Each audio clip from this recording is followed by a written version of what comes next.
स्वागत है दोस्तों, आप सभी का एक बार फिर से boy reincarnated into demon world के न्यू एपिसोड 26 में। और मुझे याद है कि आप सभी ने बोला था कि भाई अगर आप कोई और भी वीडियो लाओगे तो हम फुल सपोर्ट करेंगे, लेकिन आप सभी का यह कहना तो नेताओं की बातों की तरह झूठ निकला।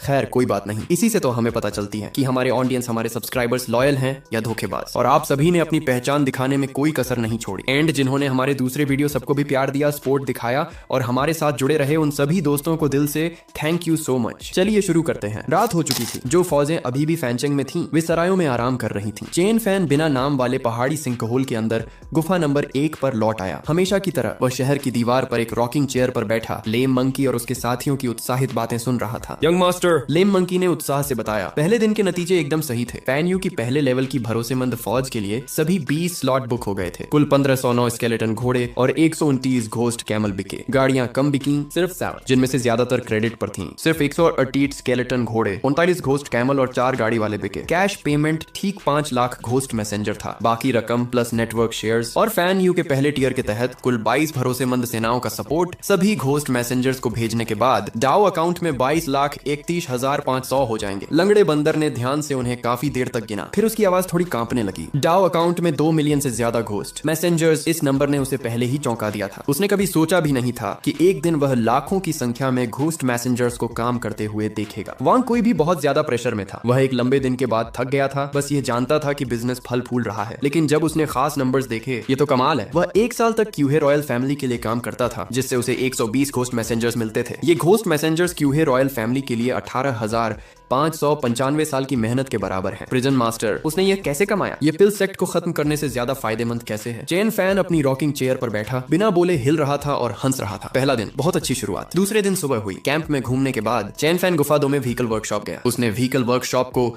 लेवल 4 से लेवल 5 तक अपग्रेड करने के लिए 10,000 घोस्ट मैसेंजर खर्च किए। व्हीकल वर्कशॉप लेवल 5 तक अपग्रेड हो गई। कृपया अपग्रेड की दिशा चुनें। गाड़ी बनाने का समय थोड़ा कम करें।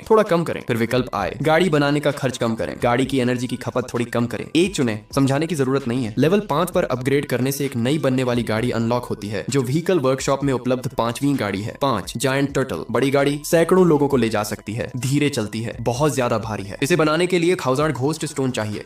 चेन फैन ने नई बनी गाड़ी की जानकारी देखी। बिना कुछ बोले सोचता रहा। उसे समझ नहीं आ रहा था कि इस गाड़ी का इस्तेमाल किस लिए किया जा सकता है। अगले ही पल उसने 1000 घोस्ट स्टोन खाकर एक बड़ा कछुआ बनाया। यह गाड़ी दूसरों के साथ बनाने का प्रोसेस अलग था। अचानक गाड़ी की वर्कशॉप का एग्जिट खुला और रोशनी की अनगिनत किरणें निकली। धीरे धीरे गुफा के बाहर हवा में सफेद लाइनों से बना एक बड़ा कछुआ बना। जैसे जैसे लाइनें पक्की होती गईं, पूरी तरह से कंकाल से बना एक बड़ा कछुआ धीरे धीरे आकार लेने लगा। एक बहुत बड़ा जीव। उसने उसके रेंगने की स्पीड टेस्ट की। यह एक नॉर्मल घोड़े की स्पीड के बराबर थी। कंकाल वाले घोड़े से बहुत धीमी, लेकिन चलने वाले इंसान से बहुत तेज। चेन फैन हिचकिचाया अपने सामने गाड़ी को देखकर। गाड़ी का काम साफ था। बहुत ज्यादा लोड उठाने की कैपेसिटी, एक साथ बड़ी संख्या में लोगों को ले जाने में सक्षम। सामान, लेकिन क्या कोई यह सामान खरीदेगा इस स्पीड पर? यह बहुत धीमा है। चलो इसे पहले मार्केट में लाते हैं और देखते हैं कि कोई इसे खरीदता है या नहीं। वह अपनी गाड़ी की वर्कशॉप को लेवल 6 तक अपग्रेड भी करना चाहता था, लेकिन अब वह नहीं कर सकता था। लेवल 6 में अपग्रेड करने के लिए 20,000 घोस्ट स्टोन और अगू और ब्लड डेमन गू जैसे दुर्लभ खजानों में से एक की जरूरत होती है। उसके पास अभी तक वे नहीं थे, लेकिन कोई बात नहीं, वह उन्हें जल्द ही पालेगा। चेन फैन अपने सिल्क रोड प्लान पर खुशी से मुस्कुराया। ये प्लान सिर्फ घोस्ट स्टोन कमाने के बारे में नहीं था। अपग्रेड करने के लिए जरूरी इन दुर्लभ खजानों को ढूंढना कुछ ऐसा था जो वह जियांगबेई में मौजूद एक फोर्स के तौर पर अकेले नहीं कर सकता था। लेकिन इतनी सारी फोर्स उसकी मदद कर रही थी। खोजना शुरू किया। इसमें कितना समय लगेगा ये अलग होगा, स्पीड बहुत ज्यादा बढ़ जाएगी। तभी जेल का मालिक वांग कुई, जो आज सुबह तुरंत वापस नहीं आया था बल्कि वेयर हाउस में सामान चेक कर रहा था, हांफता हुआ कैंप से बाहर निकला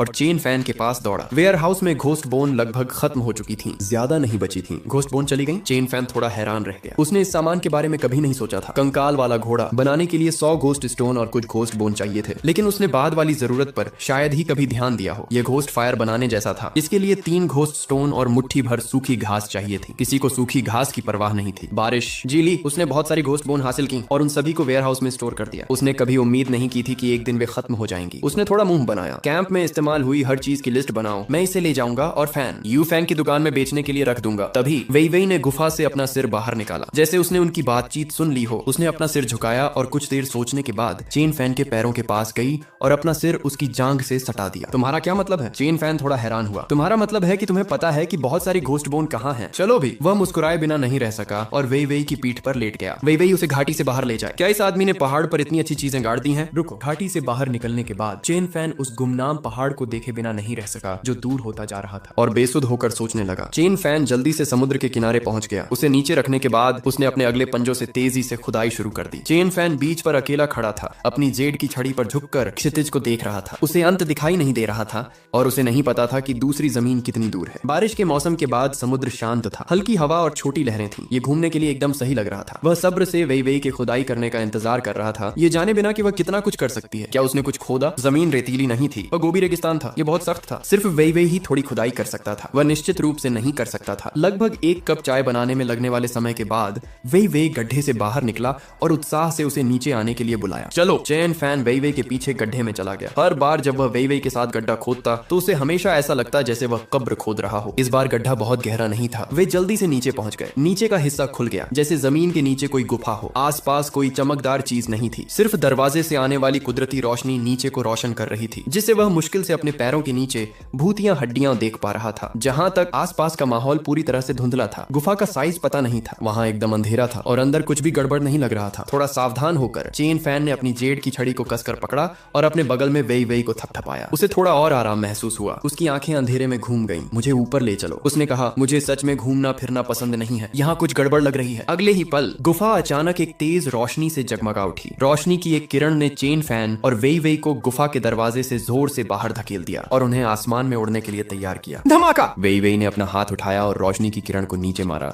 जिससे लगभग एक इंसान के साइज की एक लाइट स्क्रीन पर ये शब्द दिख रहे थे। दुनिया मुझे अमर स्वर्गीय गुरु कहती है। जियांग बेई की रक्षा करने का आदेश मिलने पर मैं हार गया। मेरी सेना टूट गई और मैं मर गया। जियांग बेई में अनगिनत भूतियां लहरें उठी। मैं मूल रूप से जियांगडोंग का रहने वाला था। मैंने तबाही देखी और अपने बड़ों का सामना करने में शर्म महसूस की। मैंने जियांग बेई में आत्महत्या कर ली और एक विरासत छोड़ गया। अगर कोई वंशज इस जगह में आने के लिए खुशकिस्मत है तो मुझे उम्मीद है कि जो मैंने पीछे छोड़ा है वह आपके काम आएगा। 3 दिन बाद विरासत का ट्रायल शुरू होता है। हर कोई अंदर जा सकता है। मुख्य विरासत आर्किटेक्चरल विरासत है, जिसमें दूसरे पहलुओं में थोड़ी बहुत भागीदारी है, लेकिन ज्यादा नहीं। चेन फैन अपने सामने अचानक हुए बदलाव को देखकर हैरान रह गया। एक पल के लिए उसे एहसास हुआ यह असल में डैनजोंग इंपीरियल रिकॉर्ड्स में दर्ज पुराने खंडहर उसे मिले थे, या यूं कहें कि वेई वेई ने उन्हें खोद कर निकाला था। एंट्रेंस अब रोशनी से ब्लॉक था, जिससे अंदर जाना नामुमकिन था। वे 3 दिन बाद ही अंदर जा सकते थे। हालांकि उसने अपने बगल में खा जाने वाले मगरमच्छ को अजीब तरह से देखा। असल में रोशनी का यह खंभा सीधे आसमान में जाना चाहिए था। हवा में रोशनी की स्क्रीन सबको विरासत के ट्रायल के शुरू होने की घोषणा करने के लिए खिल रही थी, लेकिन जैसे ही रोशनी का खंभा गुफा से बाहर निकला, खा जाने वाले मगरमच्छ ने उसे पटक दिया, जिससे वह आसमान तक नहीं पहुंच सका। सिर्फ उसे लाइट स्क्रीन में मैसेज दिखा। जैसे ही वह कुछ कहने वाला था, उसने देखा अचानक खा जाने वाले मगरमच्छ ने अपने बड़े जबड़े खोले और हवा में शब्दों से भरी रोशनी की स्क्रीन को पूरा निगल लिया। अरे! चेन फैन ने अचानक दहाड़ा, लेकिन बहुत देर हो चुकी थी। मगरमच्छ अभी भी और चाहता था। इससे पहले कि वह कुछ कर पाता, वेई वेई गुफा के एंट्रेंस पर वापस चढ़ गया और एंट्रेंस को ब्लॉक करने वाली लाइट स्क्रीन को नीचे पटक दिया, जिससे वह टूट गई। वेई वेई ने उसकी तरफ देखा, अपनी पूंछ हिलाते हुए जैसे इशारा कर रहा हो कि वह गुफा में नीचे जा सकता है। चेन फैन अपने सामने के सीन को खाली देखता रहा। उसे समझ नहीं आ रहा था कि क्या कहे। काफी देर बाद वह वेई वेई की पीठ पर चढ़ गया और उसके साथ फिर से गुफा में नीचे चला गया। उसने हिसाब लगाया। उसे पता था कि वह आदमी अपने साथ 2 आसमान खाने वाले मगरमच्छ क्यों ले गया था। क्या इस आदमी में फॉर्मेशन या इसी तरह के ग्रुप को तोड़ने की काबिलियत थी? एक पुराना खंडहर जो वारिसों को छिपाता है। वेई वेई के 2 थप्पड़ों के सामने इंसान जैसा बन गया। ये पुराना खंडहर बहुत समय से है। जब से वेई वेई इसे ढूंढ पाया तो कोई वजह नहीं है कि वेई वेई के माता पिता इसे न ढूंढ पाए। अब जब वे गुफा में नीचे चले गए थे तो आसपास का माहौल और रोशन हो गया था। इस सवाल पर सोचते हुए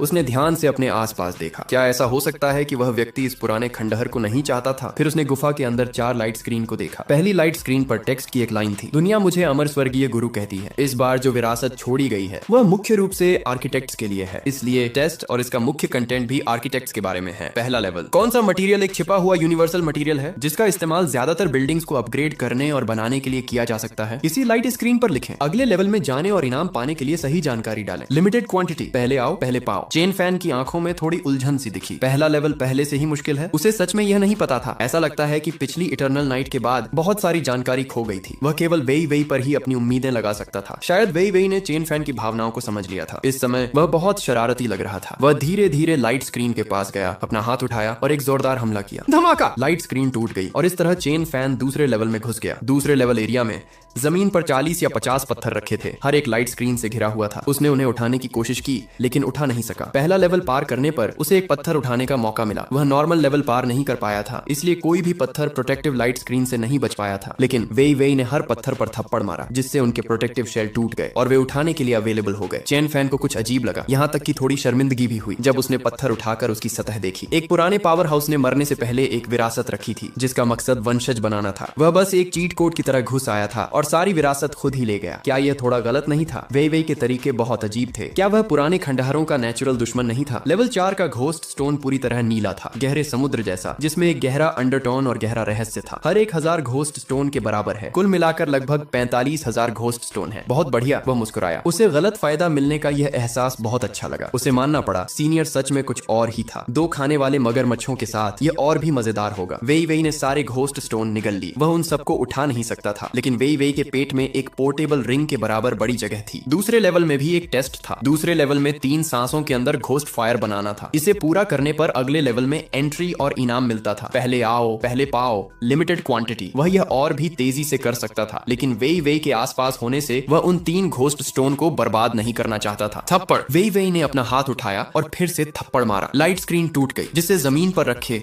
लगभग 1 दर्जन खुले सफेद पैकेट दिखने लगे। पहले लेवल की तरह वे सफेद रोशनी में लिपटे हुए थे। वेई वेई ने हर एक को थप्पड़ मारते हुए देर नहीं की। वे सभी आर्किटेक्ट से संबंधित थे। उदाहरण के लिए आइटम का नाम व्हाइट जेड पेपर, आइटम का ग्रेड व्हाइट, आइटम का प्रभाव आर्किटेक्चर। मास्टर इस खजाने को पहनता है जो आर्किटेक्ट बनाते समय घोस्ट स्टोन की खपत को थोड़ा कम करता है। चेन फैन ने सोच समझकर सिर हिलाया। वह वर्तमान में अपनी गर्दन के चारों ओर एक सफेद जेड इग्नोर ऑल पेंडेंट पहनता है, एक ग्रीन ग्रेड खजाना। उसने जो दर्जन भर सफेद खजाने खोले हैं उन सभी का एक ही प्रभाव है, हालांकि वे उसके लिए बेकार हैं। वह इस सफेद जेड इग्नोर ऑल पेंडेंट को सिर्फ इसलिए पहनता है क्योंकि उसे लगता है कि आभूषण के रूप में इसकी क्वालिटी ठीक है। वह आर्किटेक्ट नहीं है, इसलिए यह उपयोग की आवश्यकताओं को बिल्कुल भी पूरा नहीं करता है। वह उन सभी को दूर रख देता है। तीसरा लेवल, किसी भी ग्रीन ग्रेड या उससे ऊंची बिल्डिंग का क्राफ्टिंग लॉजिक तैयार करें और स्क्रीन पर ब्लूप्रिंट दिखाएं। दूसरे लोग वैसी बिल्डिंग तैयार नहीं कर सकते। तैयारी पूरी करने के बाद आप अगले लेवल में जा सकते हैं और इनाम पा सकते हैं। लिमिटेड क्वांटिटी, पहले आओ पहले पाओ। चेन फैन चुप और बिना किसी एक्सप्रेशन के रहा। खुशकिस्मती से वह इस पुराने खंडहर में अलग तरीके से घुसा, नहीं तो वह अपने साथ कुछ भी नहीं ले जा पाता। ये किस तरह के बकवास सवाल हैं? क्या कोई स्ट्रक्चर बनाने के लिए सच में मेंटल टेक्निक और लॉजिक डेवलप करने की जरूरत होती है? क्या ये सिर्फ 3 स्टेप्स नहीं है? Eternal night spirit man panel खोलें, काफी घोस्ट स्टोन और मटेरियल तैयार करें, कंस्ट्रक्शन कंफर्म करने के लिए क्लिक करें। हो गया। उसने गहरी सांस ली, एक कदम पीछे हटा और वेई वेई को स्टेज पर जाने का इशारा किया। इस दुनिया में आर्किटेक्ट कितने दयनीय हैं। उन्हें बहुत सी चीजें तैयार करनी पड़ती हैं। ये कितना थका देने वाला होगा। कोई हैरानी नहीं कि बहुत कम आर्किटेक्ट अपने ग्रुप के लीडर बनते हैं। वे हर दिन इन सब चीजों में बिजी रहते हैं। उनमें अपने ग्रुप को मैनेज करने का दिमाग कैसे आ सकता है? स्नैप! वेई वेई नीचे गिर गई, लाइट स्क्रीन टूट गई, टेस्ट पास हो गया और वह तीसरे स्टेज के रिवॉर्ड एरिया में सक्सेसफुली एंटर कर गई। जमीन पर नीली बिल्डिंग क्ले का ढेर लगा था, कुल 12। ज्यादातर बिल्डिंग टावर, दीवारें और सीलिंग टावर जैसे कॉमन टाइप के थे। 2 ग्रीन ग्रेड वाले ज्यादा रेयर थे जो उसके पास नहीं थे। ट्रेजर का नाम anti air turret, those grade green, treasure effect, blue building clay, हवा के दुश्मनों के खिलाफ टरेट बना सकता है। मजल ऊपर की ओर पॉइंट करता है, जमीनी दुश्मनों पर अटैक नहीं कर सकता। असरदार अटैक रेंज कैंप की हाई एल्टीट्यूड रेंज लिमिट को तोड़ सकती है। खजाने का नाम डिवाइन कैनन, खजाने का ग्रेड हरा, खजाने का असर building blue soil, city defence building. आखिरकार एक अच्छी चीज। सिटी डिफेंस ने अपने हाथ में 2 बिल्डिंग ब्लू सॉइल को देखा और बार बार खुशी से सिर हिलाया। एंटी एयरक्राफ्ट, टरेट को किसी इंट्रोडक्शन की जरूरत नहीं है। जब से उसने एक ग्रुप को खत्म किया था वह वैसी ही बिल्डिंग ब्लू सॉइल ढूंढ रहा था। आखिर अगर वह दुश्मनों को इस तरह मार सकता है तो कोई और उसे भी इस तरह मार सकता है। उसे तैयार रहने की जरूरत थी ताकि दुश्मन के हमला करने पर वह घबराए नहीं। डिवाइन कैनन की बात करें तो ये एक नई सिटी डिफेंस बिल्डिंग है। ये पता नहीं है कि इसकी पावर बिल्डिंग टरेट से कैसी है। एक level 1 green grade divine cannon, इसकी power level 5 white grade turret से कैसी है? बेशक चूंकि वे दोनों लेवल 5 के हैं इसलिए तुलना करने की कोई जरूरत नहीं है। डिवाइन कैनन निश्चित रूप से ज्यादा मजबूत है क्योंकि ये एक हायर ग्रेड है। वह इस लेवल से मिले फायदों से खुश था। यह अनडाइंग सेलेस्टियल मास्टर के टाइटल के बिल्कुल लायक नहीं था, नहीं तो इतना बड़ा डिस्प्ले और इतना कम पीछे छोड़ना थोड़ा अजीब लगता। चौथे और आखिरी लेवल की स्क्रीन पर एक लाइन यह भी थी, फाइनल लेवल, क्वालिटेटिव अपग्रेड मिलने तक साइट पर कोई भी स्ट्रक्चर बनाए। इस लेवल में सिर्फ एक ही आदमी आ सकता है। आर्किटेक्ट्स के लिए किस्मत भी बहुत जरूरी है। ये सच में ये सब किस्मत पर निर्भर करता है। चेन फैन थोड़ा परेशान था, वह भी कुछ नहीं कर सकता था। Eternal night spirit master panel के साथ भी उसे अपने अपग्रेड के रास्ते में क्वालिटेटिव लीप लाने के लिए किस्मत पर ही निर्भर रहना पड़ा। हालांकि उसकी संभावना दूसरों की तुलना में थोड़ी ज्यादा थी। कम से कम वह पैनल देख सकता था और 3 ऑप्शन में से चुन सकता था। और सच कहूं तो इस विरासत का हर लेवल काफी मुश्किल था। अगले ही पल वेई वेई आगे बढ़ा और लाइट बैरियर पर फिर से थप्पड़ मारा। लाइट बैरियर टूट गया। ये गुफा का सबसे गहरा हिस्सा था। वहां एक उड़ती हुई तलवार, एक पीले रंग का आर्किटेक्चरल ब्लूप्रिंट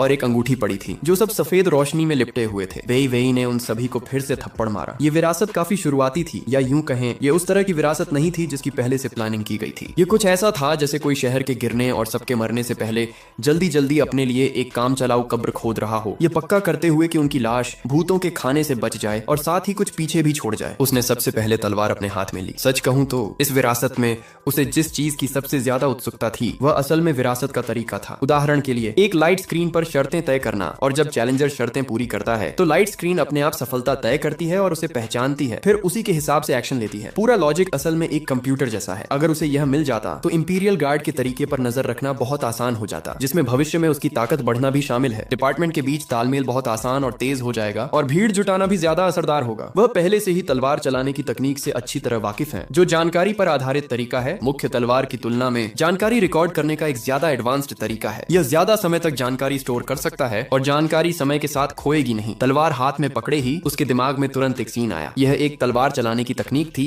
जो एक इमेज रिकॉर्ड करती थी, जिसमें परछाई और आवाज को फ्लो करने की क्षमता थी। आम तलवार चलाने की तकनीकों से कहीं ज्यादा एडवांस्ड। चैन फैन अपने दिमाग में आ रहे सीन को घूर रहा था। थोड़ा हैरान, उसे डूबने का एहसास हुआ और अनजाने में उसे जल्द से जल्द छिपने की इच्छा हुई। पूरा जियांगबेई इलाका जो 170 किलोमीटर तक फैला था, कभी एक शहर की दीवार से दो हिस्सों में बंटा हुआ था, जो तट के साथ एक लंबे ड्रैगन की तरह, सांप की तरह फैली हुई थी, जो जियांगबेई को गहरे समुद्र से एक डिवाइडिंग लाइन की तरह अलग करती थी। उसने अपनी ऊंची जगह से युद्ध के मैदान को नीचे देखा। शहर की दीवार की सतह पर रून्स का एक मैट्रिक्स रोशन हो गया था, जो हमेशा रहने वाली रात में एक तेज रोशनी बिखेर रहा था। यह 170 किलोमीटर लंबे जलते हुए रिबन जैसा लग रहा था। सभी शहर की दीवारें लेवल 4 की थीं, पूरे 15 मीटर ऊंची, जो देखने में अजय लग रही थीं। लेकिन दूर एक लगातार उठती लहराती बड़ी लहर तेजी से किनारे की ओर टूट रही थी, जो शहर की दीवार से टकराने के बाद ही रिएक्ट कर रही थी। ये कोई लहर नहीं थी, बल्कि लाखों भूतों से बनी एक जीती जागती सुनामी थी। हजारों हजारों बुर्ज दहाड़ने लगे और पूरा जियांगबेई इलाका कांप उठा। इस युद्ध का पैमाना इतिहास में दर्ज होने के लिए काफी था। अनगिनत किसान शहर की दीवारों पर दौड़ रहे थे। दीवारों के पीछे बहुत सारे कंकाल जैसे घोड़े बंजर जमीन पर पागलों की तरह इधर उधर भाग रहे थे और आगे की लाइनों तक सामान पहुंचा रहे थे। पहली नजर में ऐसा लग रहा था जैसे अनगिनत चींटियां भगवान की सजा का विरोध करने के लिए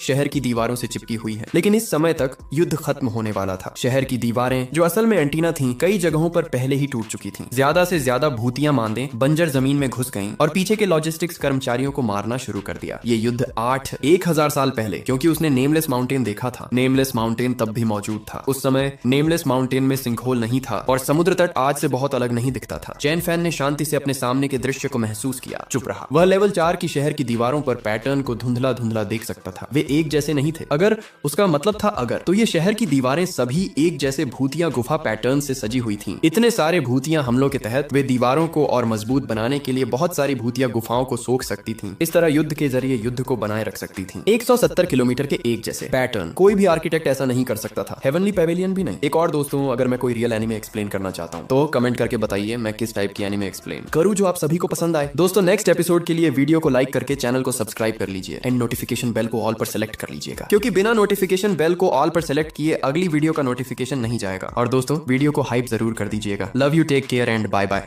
स्वागत है दोस्तों आप सभी का एक बार फिर से boy reincarnated into demon world के न्यू एपिसोड 27 में। आप सभी कैसे हैं और कमेंट करके बताइए कि आप जॉब करते हैं या कॉलेज स्टूडेंट हैं। आप लाइफ के किस फेज में हैं। अब शुरू करते हैं। ये शहर की दीवार को और मजबूत बनाने के लिए बहुत सारी घोस्ट केव्स को सोख सकता है। इस तरह लड़ाई के जरिए लड़ाई को बनाए रख सकता है। कोई भी आर्किटेक्ट एक जैसे घोस्ट केव पैटर्न वाली 170 किलोमीटर की दीवार नहीं बना सकता। सबसे ताकतवर आर्किटेक्ट भी ऐसा तब तक नहीं कर सकते जब तक वे किसी भी कीमत पर गलत पैटर्न वाली दीवारों को तोड़कर फिर से बनाने को तैयार न हो और एक जैसे घोस्ट केव पैटर्न वाली लेवल 4 की शहर की दीवार बनाने के लिए बार बार बहुत सारे रिसोर्स खर्च करते रहे। लेकिन ये साफ तौर पर नामुमकिन है। ये रिसोर्स 170 किलोमीटर की लेवल 5 की शहर की दीवार बनाने के लिए काफी है। हालांकि जहां दूसरे ऐसा नहीं कर सकते वहीं वह कर सकता है। और इन लोगों के पास कॉपर पाइप क्यों नहीं है। हर बुर्ज को लगातार घोस्ट स्टोन से भरने के लिए एक डेडिकेटेड आदमी की जरूरत होती है। कॉपर पाइप साफ तौर पर सिर्फ एक सफेद ग्रेड बिल्डिंग है। वे पहले मौजूद नहीं थे। कॉपर पाइप की कमी का मतलब है कि शहर की दीवार को अल्टर से जोड़ने का कोई तरीका नहीं है, जिससे शहर की दीवार खुद ठीक नहीं हो सकती। सबसे मजबूत दीवार भी जो खुद ठीक नहीं हो सकती आखिरकार घिस जाएगी। अगर ये रिसोर्स उसे दिए जाते और वह खुद जियांगबेई डिफेंस लाइन बनाता तो उसे तोड़ना नामुमकिन होता। ये घोस्ट टाइड सर्वेंट चाहे कितने भी आ जाएं बस मौत के मुंह में भेज दिए जाते थे। ये बहुत दुख की बात थी। वह देख सकता था कि इस लड़ाई में बहुत सारे रिसोर्स और मैन पावर लगाए गए थे, लेकिन आखिर में वे जियांगबेई डिफेंस लाइन पर घोस्ट टाइड को रोक नहीं पाए। अगर वह वहां होता तो नतीजा कुछ और होता। तस्वीर धीरे धीरे बिखर गई। चेन फैन ने भी अपने विचार वापस ले लिए और अपने मन में इटर्नल नाइट लॉर्ड पैनल को देखा। अचानक उसे 4 साल बाद होने वाली लड़ाई के बारे में भरोसा हो गया। यह अनजान का डर निकला। उसे नहीं पता था कि समुद्र का तल असल में कितना मजबूत था। अब उसे पता था जब तक उसकी जियांगबेई डिफेंस लाइन बनी हुई थी कोई भी घोस्ट टाइड उसकी डिफेंस लाइन को तोड़ नहीं सकता था। चाहे कितने भी आए वे मर जाएंगे। आगे और भी जानकारी थी। आपने अमर दिव्य गुरु का नाम सुना होगा। जियांगबेई को खोने के अलावा मेरी जिंदगी में कई कामयाबियां हैं। मेरी जिंदगी के 2 सबसे बड़े अफसोस हैं। एक तो यह कि मैं जियांगबेई को बचाने में नाकाम रहा और दूसरा यह कि मैं मरने से पहले उस येलो ग्रेड बिल्डिंग ब्लूप्रिंट को समझ नहीं पाया। यह अब तक का सबसे मुश्किल बिल्डिंग ब्लूप्रिंट है जो मैंने बनाया है। मैं गर्व से कह सकता हूं कि मैंने खुद एक बार येलो ग्रेड से ऊपर एक ब्लू ग्रेड बिल्डिंग बनाई थी। ब्लू येलो से एक ग्रेड ऊपर है। हालांकि मैं कुछ ही बार कामयाब हुआ और ज्यादा बार नाकाम रहा, लेकिन ठीक इसी ब्लू ग्रेड बिल्डिंग की वजह से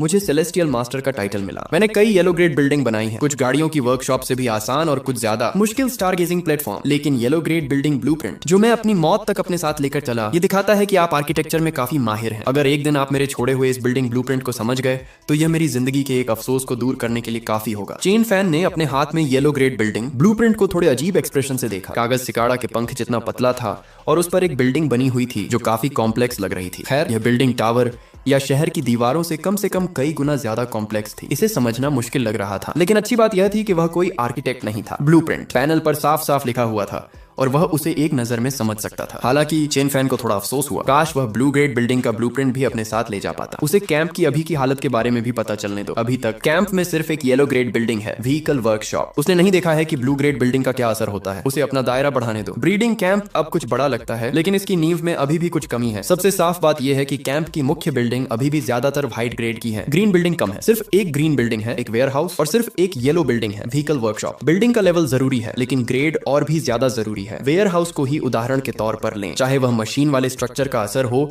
या दुर्लभ और कीमती चीजों को स्टोर करने की क्षमता, ये कुछ ऐसा है जो लकड़ी का घर, चाहे उसका लेवल कितना भी ऊंचा क्यों ना हो, हासिल नहीं कर सकता। लेकिन अच्छी क्वालिटी के बिल्डिंग ब्लूप्रिंट मिलना इतना आसान नहीं है। यहीं से उसे एंटी एयरक्राफ्ट कैनन और शिकिगामी कैनन के ब्लूप्रिंट मिले, जो दोनों ग्रीन ग्रेड बिल्डिंग है। पूरा होने के बाद कैंप में एक ऊंचा पिलर होगा, एक पिलर जो कई 100 मीटर ऊंचा होगा। हालांकि ब्लूप्रिंट पर लिखा टेक्स्ट काफी कॉम्प्लेक्स है और पहली नजर में बहुत साफ नहीं लगता। खास असर के बारे में डिटेल में नहीं बताया गया है, हमें इसके पूरा होने के बाद ही पता चलेगा। चेन फैन ने इधर उधर देखा, अपनी तलवार और स्टोरेज रिंग अपनी जेब में रखी और अपने हाथ में आर्किटेक्चरल ब्लूप्रिंट को कुचल दिया। वह जल्दी से पलटा और वेई वेई की पीठ पर चढ़ गया और नेमलेस माउंटेन पर लौट आया। अगर ये चीज सफल हो गई तो ये बहुत पावरफुल होगी। जल्द ही चेन फैन नेमलेस माउंटेन की चोटी पर वेई वेई की मांद के पास पहुंच गया। उसने एक गहरी सांस ली और 5000 भूतिया पत्थर टूट गए। उसके तुरंत बाद सफेद लाइनों से बना एक ऊंचा खंभा तेजी से उसके सामने आ गया। ये तेजी से जम गया और एक चट्टान के पास खड़ा एक बहुत मोटा खंभा बन गया। चट्टान के नीचे सिंखोल कैंप था। उसने खंभे को देखा जो सैकड़ों मीटर ऊंचा था और बादलों तक पहुंच रहा था। उसका रूप अजीब था। वह सीधा और चिकना नहीं था, बल्कि टेढ़ा मेढ़ा सा था, लगभग दुख के साथ ऊपर की ओर संघर्ष कर रहा था। यह कोई सिलेंडर नहीं था। इसका क्रॉस सेक्शन चौकोर था। ऊपर और नीचे की चौड़ाई एक जैसी थी, 10 मीटर चौड़ी। सतह पर रण और पैटर्न खुदे हुए थे जिन्हें वह समझ नहीं पाया। खंभे के नीचे एक छोटा सा दरवाजा था। उसे धक्का देकर खोलने पर वह अंदर के खोखले हिस्से में पहुंच गया। नीचे एक पत्थर का स्लैब था जिसमें पहले से एक बटन लगा था। बटन दबाने पर स्लैब एक लिफ्ट की तरह उसे खंभे के ऊपर ले गया। चेन फैन अकेले खंभे के अंदर गया, पत्थर के स्लैब पर खड़ा हुआ और बटन दबाया। स्लैब धीरे धीरे ऊपर उठा और उसे तेजी से ऊपर ले गया। उसने खुद को 10 मीटर लंबे और चौड़े एक मंच पर पाया जो हवा में सैकड़ों मीटर ऊपर लटका हुआ था। उसके सामने का दृश्य अविश्वसनीय रूप से प्रभावशाली था। लानत है। चेन फैन ने सहज रूप से मंच की सतह को कसकर पकड़ लिया। वह ध्यान से किनारे की ओर बढ़ रहा था। नीचे देखते हुए जियांगबेई बंजर भूमि जहां तक देख सकती थी एक अंतहीन शापित बेजान विस्तार की तरफ फैली हुई थी। उसने फैन सिटी को देखा, छोटा और भव्य बंजर भूमि पर खड़ा था। वह धुंधला धुंधला देख सकता था कि फैन सिटी के भीतर कई कंकाल घोड़े और पैदल यात्री घूम रहे हैं। ऐसा लग रहा था कि कोई उसे देख रहा है। लिशन ने उसे बताया था कि यह यहाँ बिल्कुल सुरक्षित है, लेकिन उसकी सहज प्रवृत्ति ने फिर भी उसके पैरों को कमजोर कर दिया था। यह बहुत अधिक ऊंचा था। चेन फैन ने महसूस किया कि वह ऊंचाई से थोड़ा डर सकता है। उसके दिमाग में केवल एक ही सवाल था, उसे कम से कम एक गिनी पिग तो चाहिए ही। उसने गहरी सांस ली और फिर प्लेटफॉर्म के किनारे पर झुककर टावर ऑफ हेवन के पैनल को देखा। पैनल सिंपल था। बारिश के मौसम में बिजली खींचता है और एनर्जी इकट्ठा करता है और जरूरत पड़ने पर डिफेंस या दूसरे इस्तेमाल के लिए छोड़ता है। अटैक रेंज कैंप के एरिया से ज्यादा है। अगले लेवल पर अपग्रेड करने के लिए 10,000 घोस्ट स्टोन चाहिए। अभी स्टोरेज प्रोग्रेस 1%। ये चीज असल में एक लाइटनिंग रॉड है, लेकिन थोड़ी बेहतर बेहतर है, ये बिजली खींच सकती है और उसे स्टोर कर सकती है। थोड़ी देर हो गई है, अगर यह बारिश के मौसम में आती तो बेहतर होता। हालांकि यह पैनोरामिक व्यू वाला एक अच्छा ऑब्जर्वेशन पॉइंट है, ऊंचाई को नजरअंदाज करें तो यह काफी अच्छा है। वह रुका नहीं और जल्दी से टावर ऑफ हेवन के अंदर चला गया। बाहर निकलते हुए सोचा, इस बिल्डिंग को अभी अपग्रेड नहीं किया जा रहा है, कुछ समय तक इसकी जरूरत नहीं होगी, हमें अगले साल के बारिश के मौसम तक इंतजार करना होगा। लेकिन अगर ये स्काई पिलर से लगातार 4 बारिश के मौसम जितनी बिजली जमा कर सकता है तो 4 साल बाद होने वाली बड़ी लड़ाई में इसका चमत्कारी असर हो सकता है। जमीन पर लौटकर धूल की शांति महसूस करते हुए चेन फैन ने अपने सामने स्काई पिलर को देखा और हकलाते हुए कहा, 4 साल क्यों? उसने पहले ही फानियो के लिए 4 साल के डेवलपमेंट प्लान की एक सीरीज बना ली है जिसमें 4 साल के अंदर सभी इंडिकेटर्स को पूरा करने की कोशिश की जा रही है, जिसे मिलाकर 4 ईयर प्लान कहा जाता है। तभी उसकी बाहों में कम्युनिकेशन का ताबीज थोड़ा गर्म महसूस हुआ। उसे उठाते हुए उसने अंदर से जोमो की जोरदार आवाजें सुनी, मास्टर, कोई फैनचेंग में परेशानी खड़ी कर रहा है, हमने उन्हें पकड़ लिया है, हम आपके फैसले का इंतजार कर रहे हैं कि इससे कैसे निपटा जाए। चेन फैन ने थोड़ा सा मुंह बनाया, वही वही की पीठ पर झुकते हुए जल्दी से पहाड़ के नीचे पहुंच गया। फिर उसने शाओक्यू से बात की और उसे अपने पीछे आने के लिए कहा। फिर 9-5 ड्रैगन फेस पर बैठकर फैनचेंग की ओर चल पड़ा। उसने अचानक एक फैन्यू मेंबर को ड्राइवर के तौर पर उठा लिया। 9-5 ड्रैगन फेस चलाना मुश्किल नहीं था, असल में वह इसे चला भी सकता था, लेकिन जल्द ही ड्रैगन का साल खत्म हो गया। सड़कों पर चहल पहल बनी रही, लेकिन बहुत से लोग तमाशा देखने के लिए जमा हो गए और बीच बीच में रहम की गुहारें सुनाई दे रही थीं। ड्रैगन के साल से आए चेन फैन ने पास में जमा हुए अलग अलग ग्रुप के व्यापारियों की तरफ देखा। जैसे ही उसने चेन फैन को देखा, आसपास के देखने वाले लोग तितर बितर हो गए। जब चेन फैन पहुंचा तो ब्रीडिंग मेंबर्स द्वारा बंधे और दबाए गए 7 या 8 आदमियों से निपटा जा रहा था। उसने कहा, यह उसका कैंप एरिया है, उसके कैंप एरिया में स्ट्रक्चर बनाना और रखना स्वाभाविक रूप से नामुमकिन है। उसने आसपास की शहर की दीवारों को देखा। बारिश का मौसम खत्म हो गया था और शहर पर कोई भूत या कोहरा असर नहीं करेगा, इसलिए उसने दीवारों पर ज्यादा बुर्ज नहीं लगाए थे, सिर्फ 20 लेवल 4 बुर्ज, सिर्फ दिखावे और डराने के लिए। मास्टर चेन, ये सब एक गलत फहमी है। फंसे हुए लोगों में से एक ने चेन फैन की तरफ देखने की कोशिश की और कांपती हुई आवाज में कहा, हम व्यापार करने आए हैं और अपनी बिल्डिंग्स के जरिए अपने ग्रुप की ताकत दिखाना चाहते हैं। दूसरे ग्रुप, अगर आपको कोई कंस्ट्रक्शन की जरूरत है तो आप हमसे कांटेक्ट कर सकते हैं, हम यहाँ परेशानी खड़ी करने नहीं आए हैं। ये सब एक गलत फहमी है। चेन फैन हंसे बिना नहीं रह सका। वजह तो ठीक थी, लेकिन ध्यान से देखने पर समझ नहीं आया। अपनी ताकत दिखाने के लिए टावर बनाना कुछ हद तक समझ में आता था, लेकिन घोस्ट फायर बनाना सिर्फ ताकत दिखाने से कहीं ज्यादा था। इसका मतलब था टावर बनाने के लिए घोस्ट फायर का इस्तेमाल करना। अगर कुछ अनएक्सपेक्टेड नहीं हुआ तो ये लोग अफरा तफरी मचाने का प्लान बना रहे थे और दूसरा ग्रुप इस अफरा तफरी का फायदा उठाने की तैयारी कर रहा था। उसने दूसरी सेनाओं के मर्चेंट गिल्ड्स पर नजर डाली। वे लोग शायद अभी देख रहे होंगे। यंग मास्टर जो हो, जिंग गेगे के हेड के तौर पर। फिर वह पास के एक कमरे में गया। अंदर खड़े होकर चेन फैन ने फान्यू कबीले के लोगों के ग्रुप पर नजर डाली जो इधर उधर भाग रहे थे। उसने अपनी जेब से एक कम्युनिकेशन ताबीज निकाला और फुसफुसाया, शाओक्यू, जाकर देखो। एक हल्की सी आवाज आई। कमरे के कोने में परछाई थोड़ी सी हिली, फिर वैसी ही रही। दिलचस्प। ये सब करने के बाद इसके बाद चेन फैन घर के अंदर एक कुर्सी पर बैठ गया, अपने लिए एक कप ठंडी चाय डाली, एक ही घूंट में पी गया और अपनी आंखें थोड़ी सी कोड़ दी। फान्यू के मशहूर होने से मौके तो मिलने ही थे, लेकिन उसने यह उम्मीद नहीं की थी कि यह इतनी जल्दी आ जाएगा। जियांगबेई शहर के एक कोने में 2 आदमी जो पूरा नजारा देख रहे थे एक दूसरे को देखते रहे। टेलीपैथी से भेजा गया एक मैसेज दूर किसी जगह पर भेजा गया जिसने देखने वालों को पकड़ लिया। इस बीच एक गाड़ी में लोगों का एक ग्रुप अपने कैंप लौटने की तैयारी कर रहा था। फैनचेंग छोड़ने के थोड़ी देर बाद स्पैरो मंकी को अपने युवा मालिक से ऑर्डर मिला। हालांकि उसे नहीं पता था कि क्यों उसने ऑर्डर मान लिया। घाटी में घुसने के बजाय वह एक पहाड़ी रास्ते से उस अनजान पहाड़ के पीछे की ओर चला गया। जैसे ही वह पीछे पहुंचा, स्पैरो मंकी को अचानक एक आवाज सुनाई दी, स्पैरो, पाइवेलियन मास्टर। उसने देखा कि शाओक्यू किसी का ध्यान न जाए इस तरह एक पेड़ की डाल पर बैठा उसे देख रहा था। मास्टर का ऑन ऑर्डर है, यह ग्रुप शक वाला है, मैंने तुम्हें उन पर नजर रखने का ऑन ऑर्डर दिया है, बेहतर होगा कि तुम दूर रहो ताकि गलती से घायल न हो जाओ। स्पैरो मंकी ने पेड़ पर बैठे शाओक्यू को देखा, उसकी भौहें तन गईं और उसने उससे हाथ मिलाया। डार्क चैम्बर के लीडर लिंग लिहोउ ने भी अपने लीडर का टोकन निकाला। उसकी सतह पर एक गर्म एहसास महसूस करते हुए उसने अपनी सावधानी कम की और जल्दी से अपने आदमियों के साथ गाड़ी के पास चला गया। पेड़ की एक डाल पर बैठे शाओक्यू ने जंगल में खड़ी गाड़ी को देखा और जोश से बुदबुदाया, मुझे निराश मत करना। वह बहुत चाहता था कि डार्क चैम्बर में एक ऑपरेशन हो। असली लड़ाई ही सबसे अच्छी ट्रेनिंग थी। असल में उसे नहीं पता था कि इन लोगों में क्या अजीब था, लेकिन क्योंकि प्रिजन मास्टर ने उसे उन पर नजर रखने का ऑर्डर दिया था, इसका मतलब था कि जरूर कुछ गड़बड़ है। तभी पेड़ की चोटी पर बैठे शाओक्यू ने अचानक भौहें चढ़ाई और दूर देखा। जल्द ही उसने देखा अब जब जेड बैम्बू वापस आ गया था। शाओक्यू ने इन लोगों के शरीर पर निशान देखे तो उसका एक्सप्रेशन बदल गया और वह तेजी से पीछे हट गया। पलक झपकते ही गायब हो गया। उसी समय उसने जल्दी से हाथ का इशारा किया, यह बहुत खतरनाक निशान, जेड मास्टर, वहां खतरा हो सकता है, सावधान रहना, मैं जल्द ही वहां पहुंच जाऊंगा। शाओक्यू का शरीर राख के बादल में बदल गया। कोहरा तेजी से जंगल के रास्ते पहाड़ से नीचे उतरा। कियू शाओक्यू के ठीक पीछे चल रहा था। हालांकि शाओक्यू और कियू दोनों को एक ही समय में एक मैसेज मिला और वे घाटी के एंट्रेंस की ओर मुड़ गए। दुश्मन का टारगेट फानयू नहीं था। मेन बॉडी से मैसेज आया, दुश्मन घाटी में घुस आए थे। मीट ग्राइंडर अभी एक्टिवेट नहीं हुआ था, उन्हें जिंदा पकड़ने की कोशिश करनी चाहिए। चेन फैन जो फैनचेंग में तैनात था, फानयू की तरफ से आ रहे धमाकों और शैडोलेस फॉर्मेशन की पल भर की तस्वीरों को सुन रहा था। उसका चेहरा शांत था। फानयू अभी बड़ी कामयाबी का मजा ले रहा था और कुछ लोगों का उससे जलना नॉर्मल था। उसे जो करना था वह था सुरागों को फॉलो करना और प्रॉब्लम की जड़ का पता लगाना। फानयू कैनियन में कैंप में बचे सभी मेंबर्स को मैसेज मिल गया था और वे छिपने के लिए अपनी गुफाओं में लौट आए थे। शहर की दीवारों ने गुफाओं को पूरी तरह से सील कर दिया था। यह घाटी चेन फैन की कब्रगाह होगी। लगभग एक ही समय में दोनों तरफ की चट्टानी दीवारों से पेड़ों के सरसराने और कई बार तनी हुई धमाकों की आवाजें गूंजी। वज्र फ्लाइंग रोप गाड़ी के आगे और पीछे जमीन और चट्टान की दीवारों में गहराई तक धंस गई, जिससे घाटी के रास्ते में तुरंत कई एक दूसरे को काटती हुई नीची स्टील की बनावट बन गई। घोड़ों की हिनहिनाहट पूरी घाटी में गूंज रही थी। स्टील के केबल ने फायरी ड्रैगन हॉर्स के 2 सिर नहीं काटे। 9 फायरी ड्रैगन हॉर्स बिना रुके स्टील के केबल से टकरा गए। उन्हें आने से पहले ही 9-5 ड्रैगन फेस के तरीकों के बारे में पता था, लेकिन बस एक पल के लिए रोकना ही काफी था। लगभग उसी समय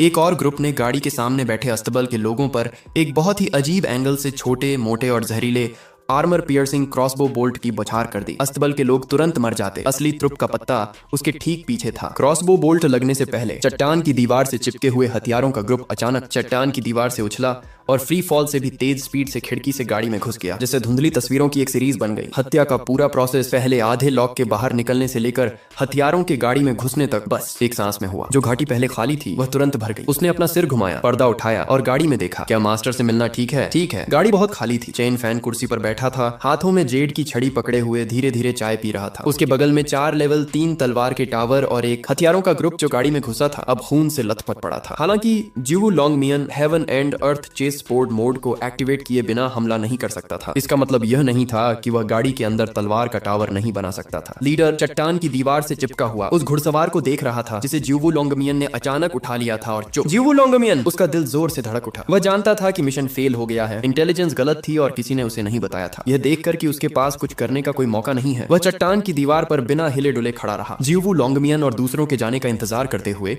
फिर पीछे हट गया। तभी अचानक उसके कानों में एक आवाज गूंजी, ड्रैगन ईयर, घाटी में घुसने से पहले तुम्हारी सांसें ठीक से नहीं चल रही हैं। लीडर का एक्सप्रेशन तुरंत बदल गया। उसका दिमाग खाली हो गया। उसने अपनी गर्दन पर ठंडक महसूस की। भागने की कोई भी कोशिश तेज और दर्दनाक होगी। वह अब अपनी सांसों पर कंट्रोल नहीं कर पा रहा था और आसमान की तरफ देखने की कोशिश कर रहा था। तभी उसने देखा एक जवान आदमी ठीक उसके ऊपर चट्टान पर लटका हुआ था। उसका सिर बस एक हाथ जितना दूर था। उसके हाथ में खंजर ठीक उसी पर था। यह जानते हुए कि वह बर्बाद हो गया है, उसने गुस्से और निराशा से भरे चेहरे से उस आदमी को देखा। मैंने तुम्हें तब पाया जब तुम्हारी सांसें ठीक से नहीं चल रही थीं, शाओ क्यू ने मुस्कुराते हुए कहा और उस आदमी को एक गोली दी। आदमी ने उसे निगल लिया। शाओ क्यू ने कहा, मुझे जो जानकारी चाहिए वह बताओ, मैं तुम्हें बाद में जल्दी मौत दे दूंगा। हम एक ही तरह का काम करते हैं, तुम्हें हमारे तरीके पता होने चाहिए। आदमी ने ज्यादा कुछ नहीं कहा, बस शाओ क्यू की दी हुई गोली ले ली और चट्टान से घाटी के नीचे गिर गया। वह वहीं खड़ा रहा, नीचे देखता रहा। इस तरह के काम में पकड़े जाने का मतलब था पक्की मौत। उसे बचने की उम्मीद नहीं थी, लेकिन जैसा कि आदमी ने कहा था, जल्दी मौत हो सकती है। चेन फैन जेड की छड़ी पहने हुए धीरे धीरे चट्टान से नीचे उतरा। जमीन पर खून से लथपथ पड़े आदमी को और उसके सामने खड़े हेयी को देख रहा था। शाओ क्यू रिपोर्ट करने के लिए आगे बढ़ा। कोई और छिपा हुआ हत्यारा नहीं था। चेन फैन ने देखा। चेन फैन ने शाओ क्यू के पास खड़े क्रेन फेदर रोप पहने आदमी को देखा और धीरे से कहा, मैंने गाड़ी में तुम्हारे साथियों से पहले ही पूछ लिया है कि मुझे तुमसे क्या पूछना है। अगर एक भी बात मैच नहीं हुई तो मैं और नहीं पूछूंगा। तुम्हें कोई और पर्सनली रिसीव करेगा। तुम किस ग्रुप से हो? तुम्हारा हेडक्वार्टर कहाँ है? इस असैसिनेशन का प्लान किसने बनाया? टारगेट क्या है? क्रेन फेदर रोप पहने आदमी ने बिना झिझक जवाब दिया। उसने अपनी किस्मत मान ली थी और मरने से पहले कम तकलीफ के अलावा कुछ नहीं मांगा था। हम विंड एंड रेन पाइवेलियन से हैं, जो पूरी तरह से असैसिनेशन ग्रुप है। हमारी इनकम का मेन सोर्स दूसरे ग्रुप से इनाम लेना है। इस असैसिनेशन का प्लान बनाने वाला विंड एंड रेन पाइवेलियन का यंग मास्टर था। टीम को लीड करने का इंचार्ज मैं था। असैसिनेशन का टारगेट तुम हो। मुझे असैसिनेशन का खास कारण नहीं पता, लेकिन जहां तक मुझे पता है ये कोई इनाम वाला मिशन नहीं था। अचानक उसके कानों में एक अजीब सी दहाड़ गूंजी। कियूं, जिसका एक्सप्रेशन आमतौर पर शांत रहता था, अब शौक से भर गई थी। उसे जल्दी से समझ आ गया कि क्या हो रहा है और उसने अपना सिर नीचे कर लिया। हाँ, मैं सोच रही थी कि तुम वीकेंड पर इतनी तेजी से कल्टीवेशन क्यों कर रहे थे? इस समय शाओ क्यू को भी देर से एहसास हुआ कि उससे कुछ छूट गया है। डैनक्सी घुटनों के बल बैठ गई, अपने मालिक से सजा की भीख मांगने लगी। कोई बात नहीं, चेन फैन ने आह भरी और हाथ हिलाया। क्यू कोई बाहरी नहीं है। मैंने शुरू में उसे ये सरप्राइज देने का प्लान बनाया था। देखो तुमने सब बिगाड़ दिया, मेरा ये इरादा नहीं था। मैं इसे तुम्हारे सीक्रेट कंपार्टमेंट में छोड़ दूंगा, तुरंत निकलो। सबसे पहले फेंगुलो ने दूसरे शहरों में जो दुकानें बनाई हैं उन्हें हटाओ और देखो कि वे कैसे रिएक्ट करते हैं। उनके आइलैंड की लोकेशन पता करने की कोशिश करो, समझे? शाओ क्यू ने जोर से सिर हिलाया और फिर कुछ कदम पीछे हटकर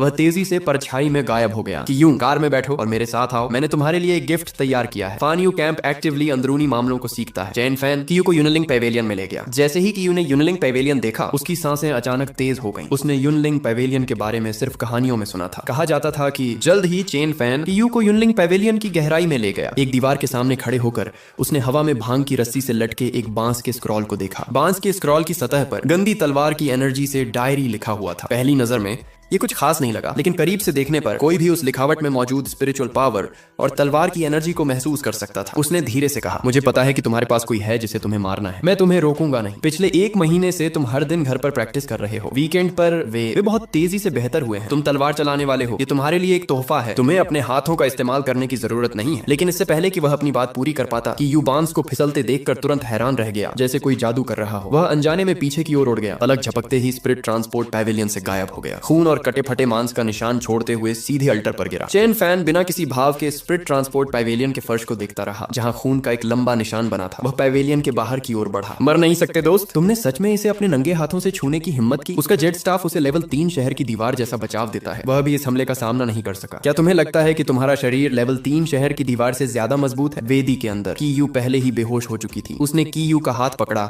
और उसे हिलाया। उसे बहुत बुरा लगा। सारी हड्डियां टूट गई थीं और स्किन पूरी तरह से फट गई थी। हिलाने पर वह 5 मुर्गी के पंजों जैसा लग रहा था। इसे हिलाओ मत। वेदी पर लेटे कीयू को हिलाते हुए उसने अपनी आंखें खोलने की कोशिश की। दर्द और कमजोरी से उसकी आवाज कांप रही थी जब उसने कहा, तुम सच में बहुत लकी हो। चेन फैन ने अपना हाथ नीचे किया और कीयू को देखा, आह भरते हुए कहा, तुमने मेरी वेदी को लाल कर दिया है। क्या मैंने तुमसे नहीं कहा था कि इसे मत छुओ? अगर तुम रास्ते से थोड़ा भी भटक जाते और वेदी के अंदर नहीं होते तो मैं तुम्हें समय पर नहीं बचा पाता। ठीक होने का प्रोसेस बहुत दर्दनाक था। ये पूरी तरह से टूटा हुआ फ्रैक्चर था। उसके शरीर की हर हड्डी टुकड़ों में टूट गई थी और अब लगातार बन रही थी। चेन फैन ने एक भौं उठाई। वह हमेशा से चाहता था कि कीयू फानियू में शामिल हो जाए। आखिर इतने ऊंचे लेवल के कल्टीवेटर के होने से कई चीजें बहुत आसान हो जाती हैं। लेकिन कीयू के दिल में एक गांठ थी जिसे उसने खोला नहीं था, इसलिए उसने इस बारे में बात नहीं की और सोचा कि जब तक कि यू लोगों को मारना खत्म नहीं कर देती तब तक इंतजार करेगा। अचानक कीयू ने बोलने की पहल की। मुझे इसके बारे में सोचने दो, कीयू ने कहा। क्या मैं अभी भी इसे समझ सकती हूँ? क्या ये कोई स्कैम नहीं है? फानियू के सदस्यों के पास समझने के अनलिमिटेड मौके होते हैं, जबकि बाहर वालों के पास सिर्फ एक। तुमने अपना इस्तेमाल पहले ही कर लिया है। इस समय की यू की चोटें लगभग ठीक हो चुकी थी। वह मुश्किल से अपने पैरों पर खड़ी हुई और घुटनों के बल बैठ गई। मैं सच में फानियू में शामिल होना चाहती हूँ। मैंने बस थोड़ा सा समझा है। मैं 5 किंग्स तक पहुंचना चाहती हूँ। अपनी जिंदगी का पहला आधा हिस्सा खत्म करना चाहती हूँ और एक नई जिंदगी शुरू करना चाहती हूँ। उठो उठो। चेन फैन जल्दी से आगे बढ़ा और कीयू को खड़ा होने में मदद की और मुस्कुराया। मैंने सोच लिया है, मैं तुम्हारे साथ आऊंगा। चलो पहले ठीक हो जाते हैं। एक बार तुम ठीक हो जाओगे तो हम धीरे धीरे इसे समझ पाएंगे। 100 ghost stone, 200 ghost stone, 300 ghost stone. Chain fan spirit transport pavilion में खड़ा था, बिना किसी भाव के अपने सामने का नजारा देख रहा था। कीयू को फानियू से जुड़े 1 घंटा हो गया था। वह बहुत खुश था कि फानियू ने ऐसे मास्टर को रिक्रूट किया था। लेकिन क्या यह आदमी अपनी स्पिरिचुअल एनर्जी को लेकर थोड़ा ज्यादा डिमांडिंग नहीं था? कीयू के असली शब्द थे कि वह सबसे तेजी से तब समझता था जब तलवार की एनर्जी जोरदार तरीके से उसके शरीर के चारों ओर भड़क रही होती थी और टकरा रही होती थी। वह एक मैसोकिस्ट बन गया। अल्टर में लेटा हुआ लगातार अपने हाथों से बांस की पट्टियों को छूता रहा जब तक कि उसकी हड्डियां टूट नहीं गईं और उसका मांस खराब नहीं हो गया। वह अपने घाव भरने के लिए अल्टर में लेटा रहा। ठीक होने के बाद वह फिर बांस की पट्टियों को छूता रहा। उसने स्पिरिट गैदरिंग पैवेलियन में कीयू के लिए एक नई अल्टर बनाई थी। इसके अलावा स्पिरिट गैदरिंग पैवेलियन का उसकी समझ पर अच्छा असर हुआ, जिससे उसकी समझने की स्पीड और भी तेज हो गई। उसे नहीं पता था कि कीयू की समझने की स्पीड कितनी तेज थी, लेकिन वह जानता था कि यह उसकी स्पिरिचुअल एनर्जी पर बहुत ज्यादा दबाव डाल रही थी। कीयू लेवल 9 का कल्टीवेटर था और उसने अपनी चोटों को ठीक करने के लिए दूसरों की तुलना में ज्यादा पवित्र जल पिया। खासकर इसीलिए ऐसी बढ़ा चढ़ाकर बताई गई चोटों को सिर्फ कीयू ही समझ सकता था। कोई और जो इसे समझने की हिम्मत करता वह वहीं मर जाता। क्या तुम्हें दर्द नहीं हो रहा? कीयू, जिसकी हड्डियां एक बार फिर टूट गईं, वेदी पर गिर पड़ी। उसका चेहरा चकरा गया था। नीनान ने कहा, लेकिन यह इसके लायक है। इस जिंदगी में किसी ने भी मेरी मदद नहीं की। तुम मेरी मदद करने वाले पहले इंसान हो। यह मामला खत्म होने के बाद मैं तुम्हारी मेहरबानी का बदला अपनी पूरी जिंदगी से चुकाऊंगी। अलविदा, चेन फैन ने कहा। तुम इसे धीरे धीरे समझ सकते हो। मैं पहले भले बाहर जाऊंगा, जल्दी मत करना। जेड मास्टर मेरी चाल देखो। कि यूं मुश्किल से वेदी से बाहर निकली। उसकी आंखें उत्साह और बेचैनी से भरी हुई थीं। मैंने जन्म की तलवार की टेक्निक समझ ली है, ये मेरी अपनी बनाई हुई है। जेड मास्टर देखो मैंने इसे कितनी तेजी से किया है। फान यू तियानकेंग में कियू चट्टान की दीवार के सामने खड़ी थी, हाथ में एक 3 फुट लंबी तलवार पकड़े हुए। किंग फेंग ने बिना किसी शुरुआती रुख के बस अपनी आंखें बंद कर ली। उसकी सांसें बहुत हल्की और लंबी हो गईं, मानो वह खुद को चट्टान की दीवार में मिलाने की कोशिश कर रहा हो। अगले ही पल किंग फेंग ने बिना किसी तेजी के एक कांपते हुए पेन की तरह वार किया। किंग फेंग ने चट्टान को बिना फटे या टूटे छुआ। स्पिरिचुअल एनर्जी कम हो गई, जिससे बहुत धीमी फुफकारने की आवाज आई, जैसे कोई गर्म चाकू मक्खन काट रहा हो। चट्टान की दीवार पर लगभग आधा इंच गहरा एक चिकना खांचा दिखाई दिया। चेन फैन जो किनारे से देख रहा था, उसे थोड़ा सा लगा कि कियू जियांगबेई के पुराने डेमन जैसा नहीं लग रहा था, बल्कि ब्रश चलाने वाला कोई जानकार लग रहा था। फिर कियू की कलाई इतनी तेजी से हिली कि उसे नंगी आंखों से पता नहीं चला। किंग फेंग तेजी से चट्टान की दीवार पर आगे बढ़ा, हर बार एक बहुत बारीक और गहरा डॉट बनाता हुआ। किंग फेंग उसने जोश से नीचे देखा, उसने हवा को हाथ में पकड़ा, कुछ और कहने में आलस आ रहा था और घाटी से बाहर चला गया। उसे अपना काम देखने के लिए फैनचेंग जाना था। अचानक वह रुका और कियू की ओर मुड़ा। बाद में घाटी के एंट्रेंस पर जाओ और पहाड़ पर खुदे फैनमैन शब्द मिटा दो, उनकी जगह फान यू लिख दो, कुछ अच्छा लिखो, अपनी डायरी वाली तलवार वाली टेक्निक इस्तेमाल करो। फिर बिना रुके वह 9-5 ड्रैगन फेस की ओर बढ़ा और कैंप से निकल गया। कैंप के अंदर शाओ क्यू ने जियाओ क्यू के बनाए हुए लगभग 1 दर्जन टोकन अपनी बाहों में भर लिए। पिछले कुछ दिनों में ट्रेनिंग पाए अपने साथियों की तरफ देखा, घोड़े पर चढ़ा और हाथ हिलाया। यह छिपे हुए डिब्बे का पहला मिशन है, सिर्फ जीत ही मिलेगी, हार कोई ऑप्शन नहीं है। इस बीच चेन फैन फान यू फैंग के पास लौटा, जो सड़क के दोनों तरफ था। वह कमरे में गया और वांग कुई से, जो अकाउंट्स रख रहा था, आराम से पूछा, क्या तुम्हें अकाउंट्स रखने के लिए कोई सही इंसान मिल गया है? तुम यहाँ रोज अकाउंट्स तो नहीं रख सकते, है ना? टेबल पर बैठे वांग कुई ने बोलने से पहले एक पल के लिए हिचकिचाया। मुझे पिछले कुछ दिनों में एक सही कैंडिडेट मिला है, लेकिन वह हमारे फान यू के लोगों में से नहीं है। दोस्तों नेक्स्ट एपिसोड एक दिन के गैप के बाद अपलोड होगा। उसके लिए वीडियो को लाइक करके चैनल को सब्सक्राइब कर लीजिए एंड नोटिफिकेशन बेल को ऑल पर सेलेक्ट कर लीजिएगा, क्योंकि बिना नोटिफिकेशन बेल को ऑल पर सेलेक्ट किए अगली वीडियो का नोटिफिकेशन नहीं जाएगा। और दोस्तों वीडियो को हाइप जरूर कर दीजिएगा। Love you, take care and bye bye. नमस्ते दोस्तों, स्वागत है आप सभी का इस सीरीज ने नए एपिसोड 28 में। आप सभी कैसे और आप सबकी लाइफ बढ़िया चल रही है या खराब? कमेंट करके जरूर बताइएगा। और दोस्तों कमेंट करके यह भी बताइए कि आप सभी को किस टाइप की एनिमे सीरीज देखना ज्यादा पसंद है। चलिए अब शुरू करते हैं। हुवांग कुई बोलने से पहले एक पल के लिए हिचकिचाया। मुझे पिछले कुछ दिनों में एक सही कैंडिडेट मिला है, लेकिन वह हमारे फैन यू के लोगों में से नहीं है। वह कौन है? गोंग यांग यू, गोंग यांग कबीले की इकलौती बेटी। चेन फैन ने बिना किसी भाव के कहा, क्या तुम पागल हो? तुम गोंग यांग कबीले के मुखिया से हमारा हिसाब किताब क्यों नहीं करवाते? इसके अलावा वह पूरी तरह से क्यू यू पर ध्यान दे रहा है, उसके पास हिसाब किताब रखने की फुर्सत नहीं है। मुझे थोड़ा और देखने दो, कोई जल्दी नहीं, अपना समय लो। तभी लंगड़ा बंदर अचानक लंगड़ाता हुआ आया, नीचे झुका और उसके कान में फुसफुसाया, यंग मास्टर, एक फटे हाल बूढ़ा आदमी अचानक शहर के गेट पर आ गया है। वह ची रिफाइनिंग मास्टर जैसा दिखता है, लेकिन वह शहर में अंदर नहीं आता, वह बस शहर के गेट पर खड़ा रहता है। उसने पहले ही काफी भीड़ जमा कर ली है। क्या उसने बताया है कि वह किस लेवल का की रिफाइनिंग मास्टर है? नहीं, उसने एक शब्द भी नहीं कहा है, लेकिन उसके हाव भाव को देखकर लगता है कि वह कम लेवल का नहीं है। चलो खुद चलकर देखते हैं। थोड़ी देर बाद चेन फैन और उसके साथी फैन शहर के गेट से बाहर निकले और शहर के गेट पर खड़े गंदे बूढ़े आदमी को देखा। उनकी निगाहें रुक गईं। उस झंडे पर खड़े होकर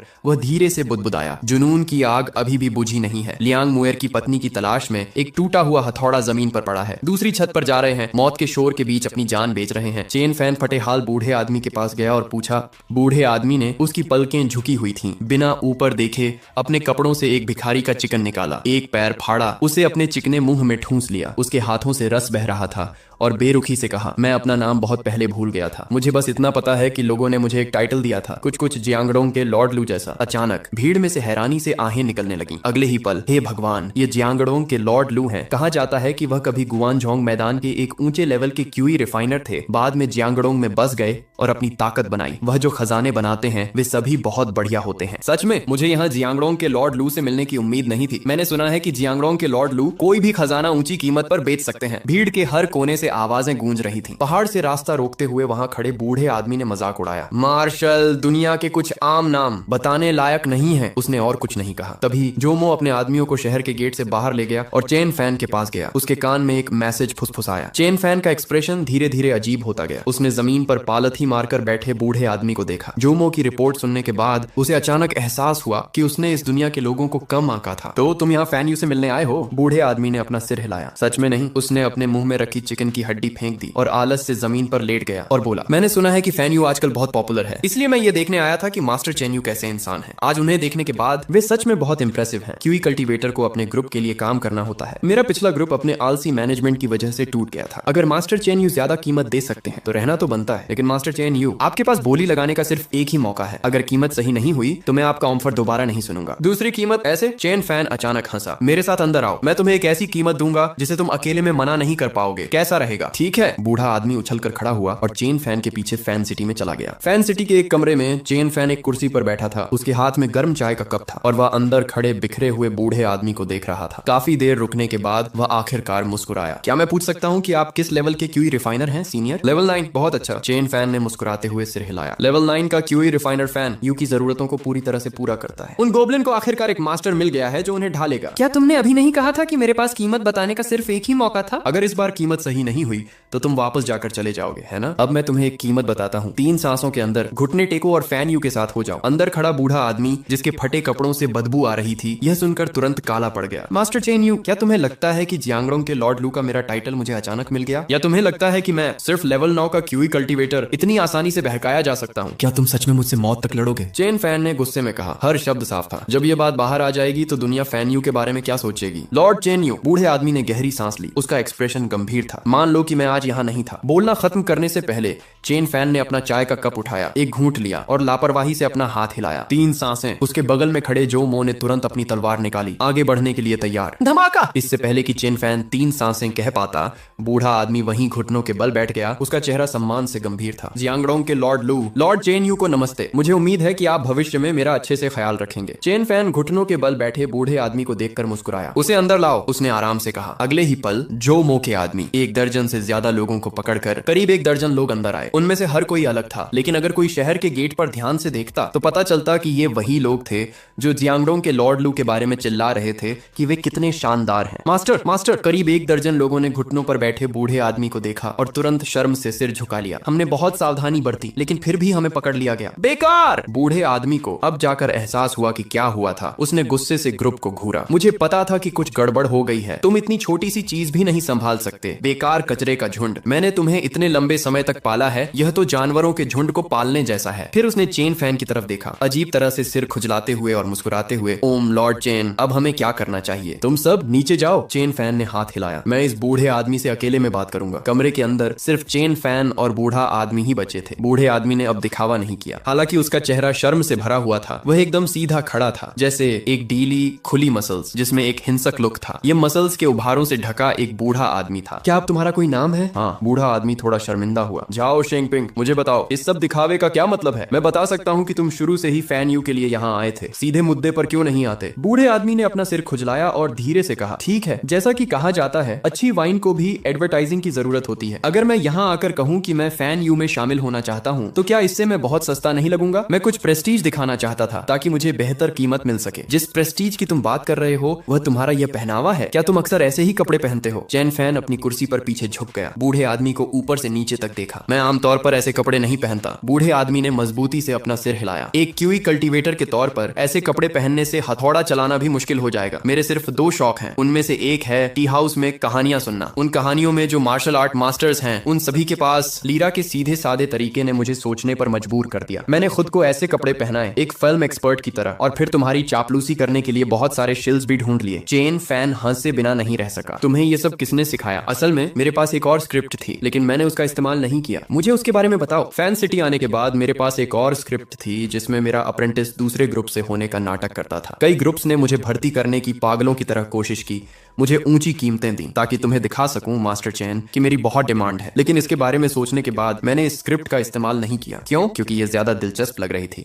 मुझे थोड़ी चिंता है कि तुमने उन ग्रुप्स को खत्म कर दिया। मुझे लगता है कि तुम्हें फैन यू के बारे में कुछ गलत फहमी हो सकती है। तुम साफ तौर पर फैन यू में शामिल होना चाहते थे, है ना? तो शुरू में मुझे बताओ कि तुम क्यों शामिल होना चाहते थे? झाओ शेंगपिंग की झुर्रियां समुद्री भेड़िए की तरह कुछ बार मुड़ी। फिर वह आखिरकार सीरियस होकर बोला, फैन यू की तरक्की काफी तेज है। ये सबसे तेजी से उभरती हुई ताकत है जो मैंने कभी देखी है, मुझे लगता है कि फान्यू भविष्य में बड़ी चीजें हासिल करेगा। दूसरी बात, मुझे पता है कि फान्यू के पास अभी कोई क्यूई रिफाइनर नहीं है। मैंने काफी पहले ज्वाइन किया था और मैं लेवल 9 का क्यूई रिफाइनर हूं, तो शायद मैं फान्यू में क्यूई रिफाइनिंग का हेड बन सकता हूं। तीसरी बात, मास्टर चेन, मुझे आपका स्टाइल बहुत पसंद है। एक दिन पिल सेक्ट के युवा मास्टर को मारना, अगले दिन पूरे पिल सेक्ट को खत्म कर देना। मुझे लगता है कि मास्टर चेन, आपके साथ काम करना भविष्य में बहुत फायदेमंद होगा। आपको कितने सेक्ट चाहिए? महीने में 500 घोस्ट स्टोन मजदूरी के लिए कैसा रहेगा? बूढ़ा आदमी एक पल के लिए झिझका और फिर बोला, इतना कम? चेन फैन ने एक भौं उठाई। वह सच में हैरान था। एक लेवल 9 क्यूई रिफाइनर जो एक सेक्ट बनाने में काबिल है, उसे महीने में सिर्फ 500 घोस्ट स्टोन मजदूरी के लिए मिलते हैं। इसमें और मुफ्त में मिलने में क्या फर्क है? चेन फैन उठा और मुस्कुराते हुए झाओ शेंगपिंग को उठाने में मदद की। लंगड़े बंदर को कपड़े बदलने के लिए वापस ले जाने दो, बाद में अंधेरा होने के बाद मैं तुम्हें फान्यू वापस ले जाऊंगा। वैसे तुम गुआनजोंग मैदान से जियांगडोंग कब आए थे? मुझे लगता है 7 साल पहले। जियांगडोंग में तुम्हारी असली ताकत क्या थी? अब और नहीं, एलिट दिवालिया हो गया है। चेन फैन खाली घर में बैठ गया। कोई बात नहीं, उसने झाओ शेंगपिंग को देखा जिसे लंगड़ा बंदर ले गया था और अपनी आंखें थोड़ी सी कोड़ ली। एक लेवल 9 क्यूई रिफाइनर अचानक मदद के लिए उसके पास आया था। वह स्वाभाविक रूप से खुश था। इससे उसकी कई समस्याएं हल हो सकती थीं, हालांकि बस सेफ रहने के लिए। चेन फैन ने फिर भी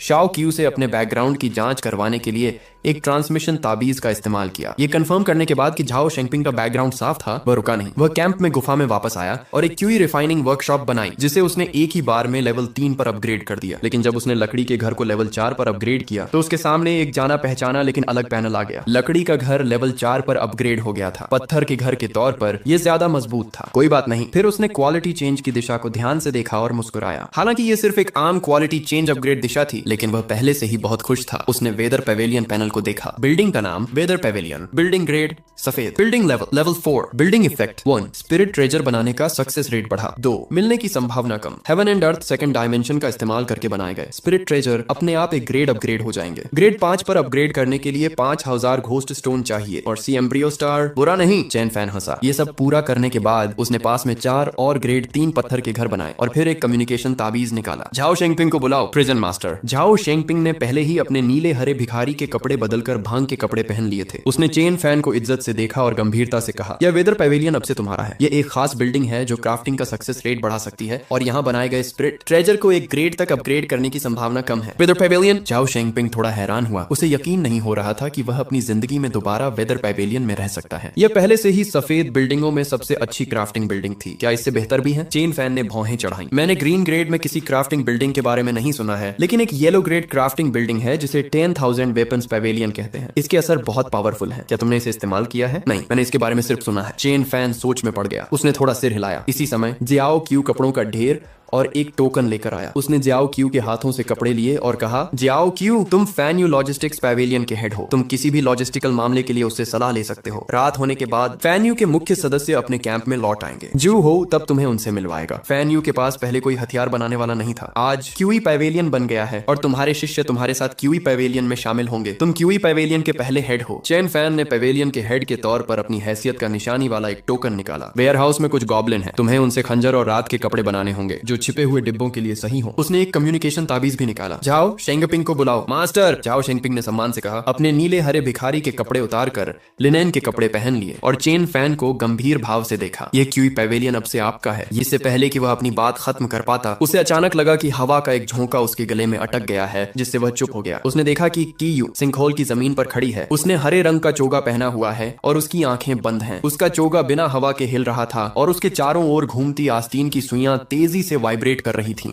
जिससे भिनभिनाने जैसी आवाज आ रही थी। अगले ही पल क्यूयू की स्पिरिचुअल एनर्जी उसके शरीर से निकली, जो हवा में स्पिरिचुअल एनर्जी से बनी दर्जनों तलवारों की एनर्जी में बदल गई। इसके तुरंत बाद ये तलवारें बहुत तेजी से क्यूयू की ओर बढ़ीं। मांस कटने की हल्की आवाज सुनाई दे रही थी। मायरियड स्वॉर्ड्स हार्ट बिल्कुल ऐसा ही था। हर तलवार की आभा उसके शरीर में घुस रही थी। हर छेद से कुछ काली धुंध निकल रही थी। हालांकि खून नहीं टपक रहा था, लेकिन क्यूयू के गुस्से और टेढ़े मेढ़े हाव भाव से पता चल रहा था कि उसे कितना दर्द हो रहा है। इस शोर से चेन फैन और गुफा के अंदर मौजूद बाकी लोग चौंक गए और वे सब बाहर आ गए। यह मायरियड स्वॉर्ड्स हार्ट का नाजुक शरीर है। यह व्यक्ति 5वें राजा के लेवल तक पहुंच रहा है। झाओ शेंगपिंग ने तुरंत स्थिति का अंदाजा लगाया। वह थोड़ा घबराया हुआ और परेशान था। यह 5th किंग लेवल तक पहुंचने का एक खास तरीका है जिसमें बहुत ज्यादा रिस्क फैक्टर है। सिर्फ मायरियड स्वॉर्ड्स हार्ट के नाजुक शरीर को सहकर ही कोई 5th किंग लेवल तक पहुंच सकता है। हालांकि वे तलवार के औरा बाहरी चोट नहीं पहुंचाते, लेकिन शरीर से गंदगी साफ करते हुए वे बहुत ज्यादा मानसिक तकलीफ देते हैं। आम लोग इसे झेल नहीं पाते और नतीजा पागलपन होता है। एक तलवार का औंदरा सीधे क्यूयू के एनस की तरफ गया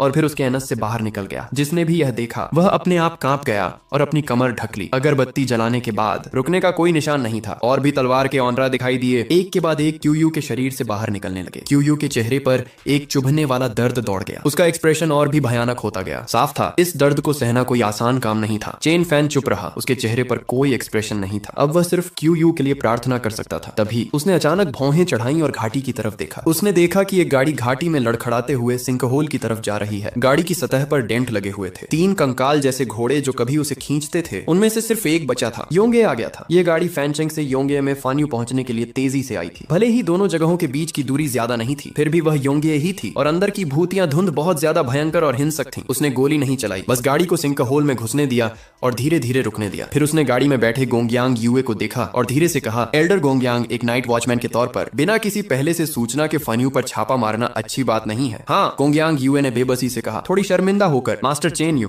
गोंगयांग कबीला इस अचानक दखल के लिए जरूर माफी मांगेगा, लेकिन क्यूयू और मैं। आपको मिस क्यू की हालत के बारे में पता होना चाहिए। क्यूयू के दर्द को महसूस करने के बाद वह पागल हो गई और फान्यू आने की जिद करने लगी। मैं उसके साथ नहीं गया था, इसलिए वह अकेले आने पर अड़ी रही। मुझे सच में उसकी चिंता हो रही थी। गोंगयांग यूए गाड़ी से नीचे उतरी। पहले उसने माफी मांगते हुए चेहरे पर जल्दी से चेन फैन से माफी मांगी। फिर आंखों में दर्द लिए एक तरफ खड़ी होकर क्यूयू को देखने लगी जिसे हजारों तीर लगे थे। इस समय गोंगयांग यूए ने क्यूयू को देखा जिसका शरीर हजारों तीरों से छलनी हो रहा था और अचानक उसकी आंखों में डर का भाव आ गया। एक राक्षसी साधक के 10,000 तीर दिल को भेदते हैं और शरीर को तपाते हैं। क्या मैं पूछ सकता हूँ जेड मास्टर, ये कब से चल रहा है? एक अगरबत्ती का समय। यह अच्छा है। गोंगयांग यू ने राहत की सांस ली और मुस्कुराया। ऐसा लगता है कि क्यूयू ने मुश्किल को सफलतापूर्वक पार कर लिया है। मार्शल किंग के दायरे में सफलतापूर्वक घुसने के बाद 1 घंटा बीत गया। चेन फैन और बाकी सब सो रहे थे। सिर्फ क्यूयू और गोंगयांग कबीला ही सिंकहोल में रह गए थे। बाकी सब सो रहे थे क्योंकि उन्हें अगले दिन काम पर उठना था। 2 और घंटे बीत गए। आधी रात हो चुकी थी। घाटी बहुत शांत थी, सिवाय कभी कभी सिंकहोल से तलवार की एनर्जी के घुसने की फुफकारने की आवाज के। आखिरकार आवाज कम हो गई और आसपास की तलवार की एनर्जी धीरे धीरे गायब हो गई। उसके पैरों के पास काला मल जमा हो गया। क्यूयू, जो पूरे समय आंखें बंद करके खड़ा था, ने धीरे धीरे अपनी आंखें खोली। जैसे ही उसने आंखें खोली, उसने देखा कि गोंगयांग यू उसके सामने पंजों के बल खड़ा है। वह थोड़ा चौंक गया और अनजाने में उसने अपना सिर घुमाकर घाटी की ओर देखा। उसे याद आया कि जब वह 10वें स्वर्ग में पहुंचा तो अंधेरा हो चुका था। उस समय गोंगयांग यू ने बच्चे पैदा करना बंद कर दिया था। ये कहां से आया? बूढ़ा दानव, क्या तुम ठीक हो? कियू के पसीने और गंदगी को नजरअंदाज करते हुए गोंगयांग यू ने खुद को कियू की बाहों में फेंक दिया। उसकी आवाज सिसकियों से कांप रही थी। तुम खुद पर इतना सख्त क्यों थे? क्या तुम्हें सच में 5th किंग दायरे में पहुंचने के लिए 100% बॉडी रिफाइनमेंट हासिल करना था? क्या 99% काफी नहीं था? कियू ने गहरी सांस छोड़ी। वह अपने शरीर में ताजगी महसूस कर सकता था। उसने 100% बॉडी रिफाइनमेंट हासिल कर लिया था, कुछ ऐसा जिसे वह पहले नामुमकिन समझता था। उसने कोई जवाब नहीं दिया, लेकिन धीरे से गोंगयांग के सिर पर हाथ फेरा, शहर की दीवार पर खड़े चेन फैन को देखा, एक घुटने पर बैठा और जेड मास्टर को धन्यवाद दिया। दोस्तों, जिन्होंने इंस्टा पर फॉलो नहीं किया है, जुड़ जाइए, थोड़ी बहुत बातचीत हमारी वहां भी हो जाती है। नेक्स्ट एपिसोड के लिए वीडियो को लाइक करके चैनल को सब्सक्राइब कर लीजिए एंड नोटिफिकेशन बेल को ऑल पर सेलेक्ट कर लीजिएगा, क्योंकि बिना नोटिफिकेशन बेल को ऑल पर सेलेक्ट किए अगली वीडियो का नोटिफिकेशन नहीं जाएगा। और दोस्तों, वीडियो को हाइप जरूर कर दीजिएगा। Love you, take care and bye bye.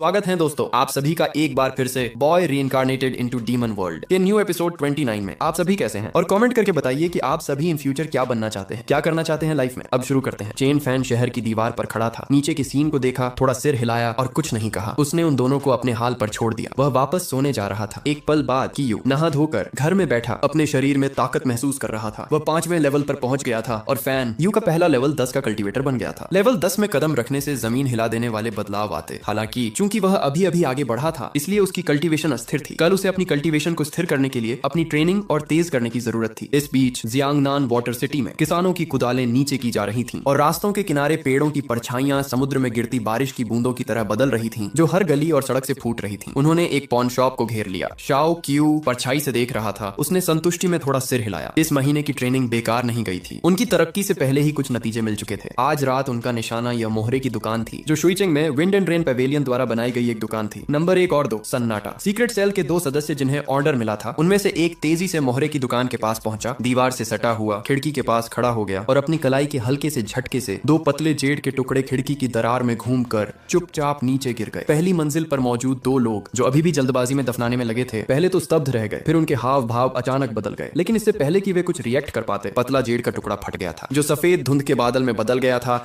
जिसे सांस के जरिए अंदर ले लिया गया। पीड़ित जल्दी ही बेहोश हो गया। मोहरे की दुकान के ऊपर से एक धीमी चीख आई जिसने नीचे का शोर साफ सुन लिया था। आवाज में सतर्कता थी। पिछवाड़े के अस्तबल में हल्की सरसराहट तुरंत शांत हो गई, लेकिन दो आदमी पहले ही दूसरी मंजिल की खिड़की पर चढ़ गए थे। उनके हाथों में छोटी नाजुक जहरीली सुइयां थीं और उन्होंने तेजी से खिड़की से कमरे में सुई चुभो दी। दूसरी मंजिल पर पहले बात करने वाला आदमी धीरे धीरे गिर पड़ा। उसकी भौहों के बीच एक सुई फंस गई थी। पिछवाड़े का अस्तबल सबसे ज्यादा परेशानी वाला था। वहां 6 लोग छिपे हुए थे। नीचे से शोर सुनकर वे तुरंत अपनी नींद से जाग गए। वे हाई अलर्ट पर चले गए। मई और अस्तबल में छिपे बाकी लोगों ने रिएक्ट किया, लेकिन फिर परछाइयों से तीर जैसी धारें निकली। पलक झपकते ही 6 लोगों ने जमीन पर गिरने से पहले किसी को देखा भी नहीं था। इस तरह सिर्फ 7 दिनों में विंड एंड रेन पैवेलियन का एक सीक्रेट गर्ड पूरी तरह से खत्म हो गया। शाओ क्यू एक काउंटर पर गया और जमीन पर पड़े 2 बेहोश आदमियों की ओर इशारा करते हुए कहा, इन दोनों को एंटीडोट दो और पूछताछ शुरू करो। बाकी तुम लोग कीमती सामान ढूंढो। आधे घंटे बाद सारा कीमती सामान ले लिया गया था। होश में आए 2 आदमियों को जगाकर पूछताछ करने के बाद उन्हें भी एक ही तलवार के वार से मार दिया गया। गला सील कर दिया गया। जाने से पहले शाओ क्यू ने, जिसका चेहरा गंभीर था, कमरे के अंदर टेस्ट बोर्ड पर मरे हुए आदमी के खून से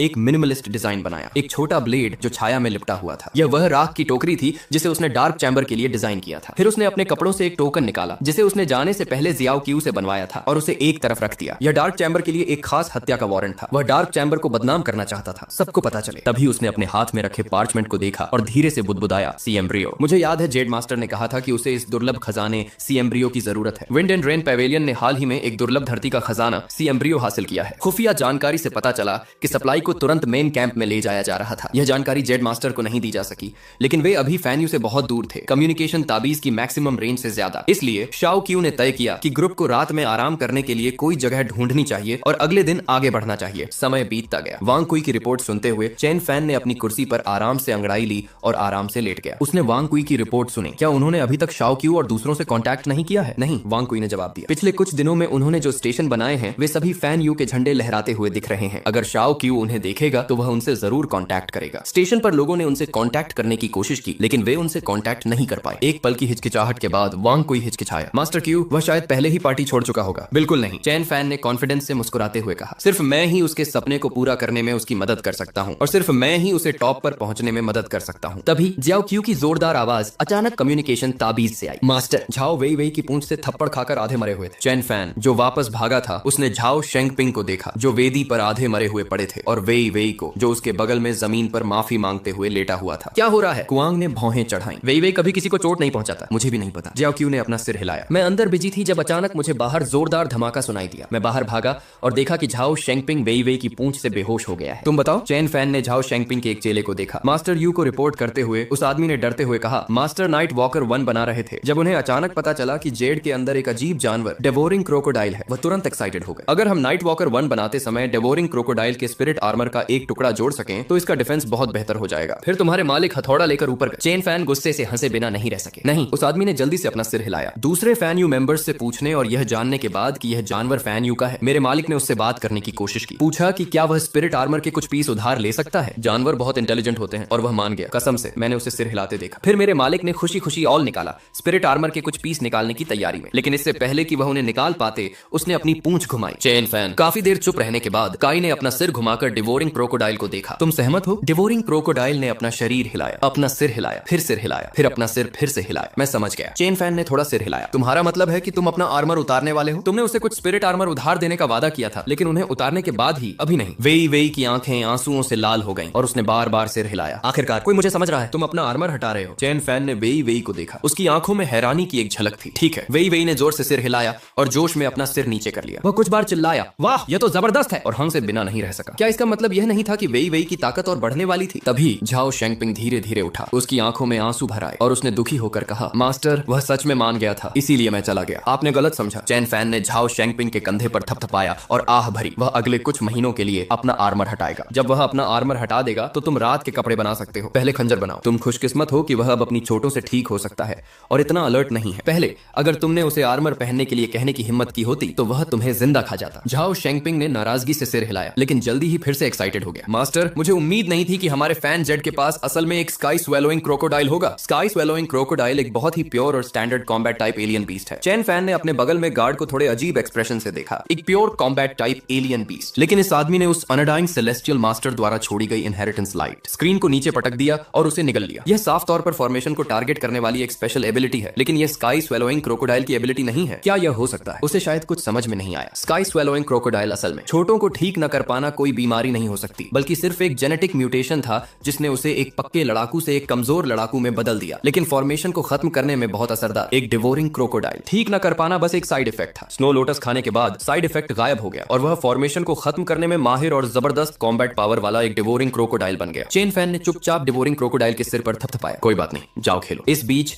सिहाई इलाके के एक चट्टानी आइलैंड पर 3 बूढ़े आदमी एक लकड़ी के घर में आग के चारों ओर बैठे थे और फैन यू से निपटने के तरीके पर बात कर रहे थे। एक उभरे हुए चट्टानी चेहरे को पकड़े हुए, मुंह में एक चमकता हुआ खंजर लिए, वह शांत भाव से सब्र से इंतजार कर रहा था। पिछले कुछ दिनों में दुकान से मिली खुफिया जानकारी से मिले सुरागों से उसे आखिरकार विंड एंड रेन पेवेलियन का हेडक्वार्टर मिल गया था। उसे बस इतना करना था कि आज रात के बाद शाओ क्यू का नाम पूरे जियांगबेई में गूंजने दे। 2 घंटे बाद पूरा आइलैंड शांत था। शाओ क्यू, जिसका शरीर पूरी तरह से चट्टान से सटा हुआ था, उसने अपना दाहिना हाथ छोड़ा, एक खंजर निकाला और जल्दी से अपने बाएं हाथ पर एक खास पैटर्न बनाया और फिर अपनी इंडेक्स फिंगर उस पैटर्न पर रख दी। जैसे जैसे हमेशा रहने वाली रात सुबह के कोहरे की तरह पीछे हटी, भोर की पहली हल्की किरणें चमक उठी। शाओ क्यू खून के निशान वाले सफेद कपड़े पहने समुद्र के किनारे खड़ा था, अपने हाथ में खंजर से खेल रहा था। दूर क्षितिज पर धीरे धीरे उगते सूरज को देख रहा था। उसका चेहरा मुस्कान से भरा था। अकेले उसने पिछली रात लड़ाई लड़ी थी, विंड एंड रेन टावर से हार गया था। इस बीच फैन यू को देर रात हो गई थी। ऑनेक्शन कल था। जू हो और बाकी लोग कैंप में बिजी थे, ऑक्शन की आखिरी तैयारी कर रहे थे। जैसे ही अगला दिन आया, चेन फैन दीवार पर खड़ा होकर शहर के अंदर की तरफ देख रहा था। तभी उसके हाथों में रखे कम्युनिकेशन ताबीज से एक गर्म आवाज आई। वह थोड़ा चौंक गया। शाओ क्यू ने एक मैसेज भेजा था। विंड एंड रेन टावर नष्ट हो गया था। कुल 78 कोर मेंबर, जिनमें कई दुर्लभ और कीमती पत्थर, एक समुद्री भ्रूण भी शामिल था, ब्रीडिंग के लिए वापस आ रहे थे और उनके रात होने से पहले पहुंचने की उम्मीद थी। चेन फैन ने लंबी चुप्पी के बाद गहरी सांस ली, फिर कम्युनिकेशन ताबीज उठाया और स्पैरो मंकी ऑनेक्शन हाउस से कांटेक्ट किया। इसे आज रात तक के लिए टाल दिया। शाओ क्यू और बाकी लोग लगभग वापस आ गए थे। जल्द ही अंधेरा होने लगा। ऑनेक्शन, जो पहले दोपहर के लिए तय था, शाम को कर दिया गया। हमेशा रहने वाली रात होने वाली थी और ऑक्शन शुरू होने वाला था। तभी शाओ क्यू अपने आदमियों को एक कंकाल जैसे घोड़े पर बिठाकर शहर के गेट की ओर सरपट दौड़ा। घोड़ा बैग और पैकेज से लदा हुआ था, जो अच्छी फसल का इशारा था। लीडर शाओ क्यू खून से सना एक पैकेज लेकर घोड़े से उतरा और फेंग स्ट्रीट के बीच की तरफ बढ़ा। चेन फैन एक घुटने पर बैठा और भारी आवाज में बोला, master Yu, master Fan Yu, master Enge, Shao Qiu report करने आया है। टारगेट खत्म हो गया है। विंड एंड रेन पेवेलियन के सभी 78 कोर मेंबर गुजर चुके हैं। ये विंड एंड रेन पेवेलियन के 3 लीडरों के हेड हैं। पीछे हटो। चेन फैन ने धीरे से कहा। हाँ शाओ क्यू। उसका शरीर धीरे धीरे काले धुएं के गुबार में बदल गया और सबकी आंखों के सामने से गायब हो गया। सबने अचानक इधर उधर देखा तो पाया कि कंकाल जैसे घोड़े पर सवार दर्जन भर लोग भी गायब हो गए थे। सिर्फ अकेला कंकाल जैसा घोड़ा बचा था। चेन फैन ने बिना कोई भाव दिखाए अपनी नजरें हटा ली। उसके होंठ हल्के से फड़क रहे थे, लेकिन उसने अपने आसपास के ग्रुप पर नजर डाली। उसने अभी अभी कोलैटरल के तौर पर एक और मटेरियल हासिल किया था। वह आज रात ऑक्शन के बाद पूरे कैंप को अपग्रेड करने के लिए इसका इस्तेमाल करेगा। इस बीच ऑनेक्शन ऑफिशियली शुरू हो गया,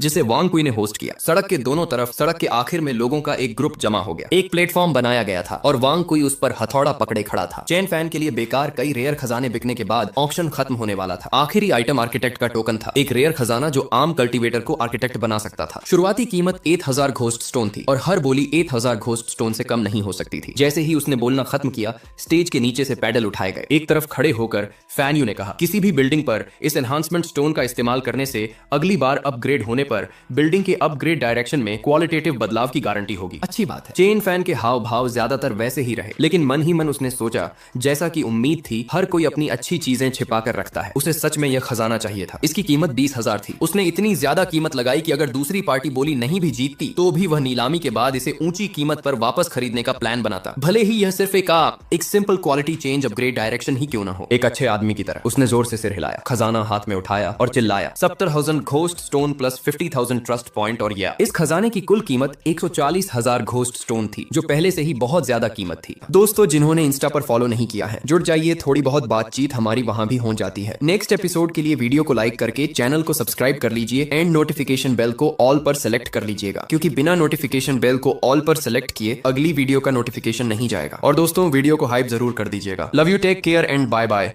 वेलकम बैक दोस्तों, एक बार फिर से boy reincarnated into demon world के न्यू एपिसोड 30 में। होप आप सभी अच्छे होंगे। अब आगे नाइट लॉर्ड के पैनल पर एक दिव्य तोप का ब्लूप्रिंट था। उसे यह ग्रीन ग्रेड ब्लूप्रिंट कुछ दिन पहले समुद्र के किनारे एक पुरानी विरासत से मिला था। उसने दिव्य तोप या शहर की दीवार पर एनहांसमेंट स्टोन इस्तेमाल करने का प्लान बनाया था। वह अभी दूसरी बिल्डिंग्स के बारे में नहीं सोच रहा था, लेकिन उसने पहले कोई दिव्य तोप नहीं बनाई थी, इसलिए वह उसका असर देखना चाहता था। अगले ही पल शहर की दीवार पर रोशनी की अनगिनत सफेद किरणें दिव्य तोप की फैंटम इमेज दिखाई दी, जो टूटे हुए घोस्ट स्टोन से लिक्विड सोखने के बाद धीरे धीरे जम गई। फिर उसके सामने एक पैनल आया। दिव्य तोप को लेवल 2 पर अपग्रेड कर दिया गया था। चुनने के लिए कोई अपग्रेड पाथ नहीं था। हर अपग्रेड से उसकी पावर बढ़ती थी और कोई दूसरा अपग्रेड पाथ नहीं मिल सकता था। चेन फैन को थोड़ा अफसोस हुआ। ऐसा लगा कि इस बात पर परेशान होने की कोई जरूरत नहीं थी कि एनहांसमेंट स्टोन का इस्तेमाल दिव्य तोप पर किया जाए या शहर की दीवार पर। यह सीधे उसके लिए फैसला कर देगा। जैसे ही उसने लेवल 5 तक अपग्रेड करने के लिए 2000 घोस्ट स्टोन खाए, तोप का बैरल बड़ा होता गया और पैटर्न घने होते गए। जैसे जैसे वह लेवल 6 पर पहुंचा, उसका एक्सप्रेशन और अजीब होता गया। सिर्फ 3000 घोस्ट स्टोन से काम चल जाएगा लेवल 6 तक अपग्रेड करने के लिए, और 3000 घोस्ट स्टोन खाने के बाद कैंप में आखिरकार एक और लेवल 6 का टरेट आ गया। लेकिन चेन फैन ने डिवाइन कैनन के पैनल को देखा और गहरी सांस ली। जरूर कुछ गड़बड़ हुई होगी, क्योंकि अपग्रेड के लिए अभी भी किसी मटेरियल की जरूरत नहीं थी। वह बस अपग्रेड करता रहा। 10,000 घोस्ट स्टोन खाने से डिवाइन कैनन लेवल 10 तक अपग्रेड हो जाएगा। चेन फैन बिना किसी एक्सप्रेशन के और चुप रहा। उसके सामने एक पैनल आया। डिवाइन कैनन लेवल 10 तक अपग्रेड हो गया है। ये मैक्सिमम लेवल पर पहुंच गया है और इसे और अपग्रेड नहीं किया जा सकता। ये बर्सर्क मोड में जा सकता है। बर्सर्क मोड के दौरान फायरिंग रेट और पावर बहुत बढ़ जाती है और घोस्ट स्टोन कंजम्पशन रेट दोगुना हो जाता है। उसी समय उसके लंबे समय से बंद पड़े eternal night spirit main panel पर एक और पैनल पॉप अप हुआ। बिल्डिंग टाइप डिवाइन कैनन को मैक्सिमम लेवल तक सफलतापूर्वक अपग्रेड किया। पहला मैक्सिमम लेवल इफेक्ट मिला। मैक्सिमम लेवल बिल्डिंग इलस्ट्रेशन पहली बार जल उठा है। एक ग्रीन ग्रेड रेयर ट्रेजर मिला। 3 मैक्सिमम लेवल बिल्डिंग को रोशन करने पर ज्यादा कीमती इनाम मिलेगा। लेकिन इससे पहले कि वह रिएक्ट कर पाता, उसके सामने एक और पैनल पॉप अप हुआ। डिंग यू। इटर्नल नाइट कॉन्टिनेंट में मैक्स लेवल बिल्डिंग को सफलतापूर्वक हासिल करने वाला पहला प्लेयर बनने से 1 स्टेप अहेड अचीवमेंट ट्रिगर हो जाता है। यह अचीवमेंट आपकी चलने की स्पीड को बहुत बढ़ा देती है और कैंप के एरिया में तो और भी तेज। चेन फैन वहीं खड़ा रहा। अपने सामने कई पैनल को घूरता रहा। बहुत देर तक चुप रहा। रिएक्ट नहीं कर पाया। पहले इटर्नल नाइट लॉर्ड के पैनल ने उसे सिर्फ जल्दी से बिल्डिंग बनाने में मदद की थी और इत्तेफाक से बिल्डिंग ब्लूप्रिंट और रेयर ट्रेजर की पहचान की थी और कुछ नहीं। लेकिन अब पूरी तरह से एनर्जी से बना एक लाल तोप का गोला चट्टान की दीवार से जोर से टकराया, जिससे वह टूट गई और अनगिनत पत्थर के टुकड़े और धूल उड़ गई। जब सब कुछ शांत हुआ तो चट्टान की दीवार पर कई मीटर गहरा गड्ढा बन गया। ऐसी हलचल से गुफा में व्यस्त लोग जरूर जाग जाएंगे। चेन फैन अपने सामने के नजारे को देखता रहा। बहुत देर तक चुप रहा। अगर इस समय घोस्ट किंग दिखाई देता तो यह तोप का गोला उसे यह दिखाने के लिए काफी होता कि एक दिव्य तोप असल में क्या होती है। चेन फैन ने राहत की सांस ली और अपनी जेब से पुराने खंडहरों में मिला तोप का गोला फिर से निकाला। उसने जरूर तलवार अंदर फेंकी होगी। ध्यान से देखने पर जियांगबेई डिफेंस लाइन पर पुरानी लड़ाई का नजारा उसकी आंखों के सामने फिर से आ गया। लेकिन इस बार वह हंसा। यह फैन यू के इलाके बढ़ाने की लड़ाई में बदल गया था। फिर चेन फैन ने अपने हाथ में हरे खजाने को देखा। यह वह हरा खजाना इनाम था जो उसे एनसाइक्लोपीडिया में अपनी पहली मैक्स लेवल बिल्डिंग अनलॉक करने के बाद मिला था। खजाने का नाम युनशेन लक विसल। खजाने का ग्रेड हरा खजाना। असर सीटी बजाने के बाद 3 सांसों में उसकी किस्मत थोड़ी बढ़ गई। उसने बिना रुके जल्दी से सीटी बजाई। जैसे ही सीटी बजी वह टूट गई और एक हल्के हरे रंग की रोशनी की धारा में बदल गई जो उसके चारों ओर लिपट गई, जिससे उसकी किस्मत थोड़ी बढ़ गई। इसके तुरंत बाद उसने नए मिले एनहांसमेंट स्टोन को जल्दी से अपने नीचे शहर की दीवार पर पटक दिया और 1000 घोस्ट स्टोन खाकर अपने नीचे मीटर लंबी लेवल 3 शहर की दीवार को लेवल 4 तक उठा दिया। उसके सामने एक पैनल दिखा। शहर की दीवार लेवल 4 पर अपग्रेड हो गई। ताकत बढ़ गई। कृपया अपग्रेड की दिशा चुने। इसमें एक धीमा सेल्फ रिपेयर मैकेनिज्म है जो बेल से ढकी दीवार के 5वें हिस्से के बराबर है। हैरानी की भावना बढ़ गई। जीवों के लिए शहर की दीवार की डराने वाली ताकत और भी ज्यादा थी। एक क्वालिटेटिव बदलाव हुआ जिससे एक रैंडम हायर ग्रेड क्वालिटेटिव बदलाव की दिशा मिली। इससे पहले कि चेन फैन रिएक्ट कर पाता, पैनल लगातार बदलने लगा जिससे एक क्वालिटेटिव बदलाव शुरू हो गया। क्वालिटेटिव बदलाव पूरा हो गया था और इस ग्रेट वॉल से जुड़ी सभी दीवारें असर दिखाने लगी। दीवारें कैंप एरिया में एक लंबे ड्रैगन की तरह आजादी से घूम रही थीं। चेन फैन बिना किसी एक्सप्रेशन के और चुप रहा। उसे अचानक लगा कि सीटी के एनहांसमेंट के दौरान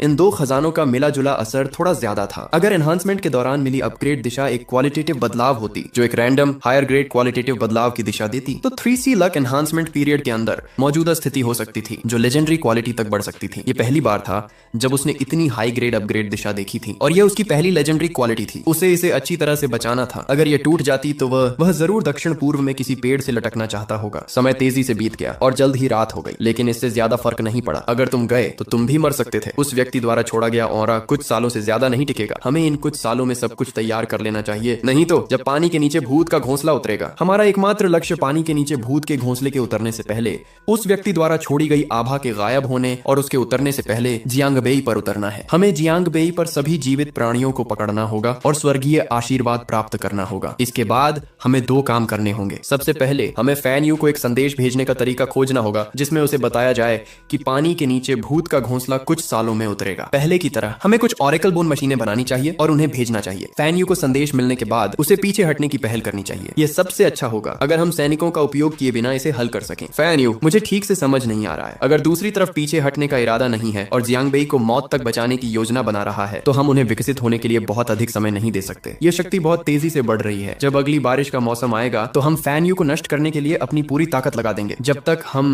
अब से 4 साल बाद भगवान की कृपा से हम मुश्किल से ही मुख्य युद्ध के मैदान में शामिल होने के लायक होंगे। इटर्नल नाइट कॉन्टिनेंट के एक कोने में मिलिट्री की तैयारियों से घिरा और अंधेरे में डूबा हुआ टैन शी, एक अधेड़ उम्र का आदमी, अपनी जगह पर बैठा था। उसने धीरे से अपनी आंखें खोली और जियांग बेई की ओर देखा। उसने कुछ बेसुध होकर धीरे से कहा। उसे हल्का सा एहसास हुआ कि उसकी जान लगभग खत्म हो रही है। ज्यादा से ज्यादा 4 साल में जियांग बेई पूरी तरह से बेबस हो जाएगा। वह यहाँ 37 साल से फंसा हुआ था। 4 साल बाद हम निश्चित रूप से समय पर वापस नहीं आ पाएंगे। जियांग बेई इटर्नल नाइट कॉन्टिनेंट के पीछे सबसे बड़ी डिफेंसिव लाइन है जो 170 किलोमीटर तक फैली हुई है। तट पर कोई नेचुरल रुकावट नहीं है। एक बार यह गिर जाए तो गोस्ट टाइड जियांग बेई से जियांगनान में आ जाएगी। चारों ओर समतल गुआंगसी मैदान पर वह बहुत देर तक चुप रहा। तभी उसके बाईं ओर लेटे एक मगरमच्छ ने अचानक इंसानी धुआं छोड़ा। अगर हम वापस नहीं जा सके तो क्या जिया हुआ बर्बाद हो जाएगा? उसे भाग जाना चाहिए। पालथी मारकर बैठे आदमी ने सिर हिलाया। जब मैं गया था तो मैंने स्वर्ग की तलाश वाली व्यूह रचना नहीं शुरू की थी। मैंने जो बर्फ के कमल के फूल उगाए थे वे अब तक पक जाने चाहिए थे। इसे लेने के बाद उसका राज ठीक हो जाएगा। एक बड़े भक्षक मगरमच्छ की ताकत से वह पिछले कुछ सालों में कभी भी भाग सकता है। जब तक वह एक जगह पर नहीं रहेगा वह नहीं मरेगा। उसके पैरों के पास लेटा दूसरा मगरमच्छ भी इंसानी धुआं छोड़ रहा है, लेकिन उसकी आवाज थोड़ी शिकायत भरी है। मैंने पहले ही कहा था कि यह सही समय नहीं है। मैं तुम्हें मारना चाहता था लेकिन तुम आने पर अड़े रहे। तुम क्या कह रहे हो? बाईं ओर के मगरमच्छ ने कुछ नाखुश होकर कहा। मैं उस समय कितना बोर हो गया था। मैं मजे कैसे नहीं कर सकता था बॉस? लेकिन आपने पूरे समय किसी औरत को नहीं देखा। आपको खुद भी कुछ मजे करने थे। मैंने देखा कि आपने उसे अपने हाथों से मारा। धमाका। जो आदमी पालथी मारकर बैठा था वह अचानक उछला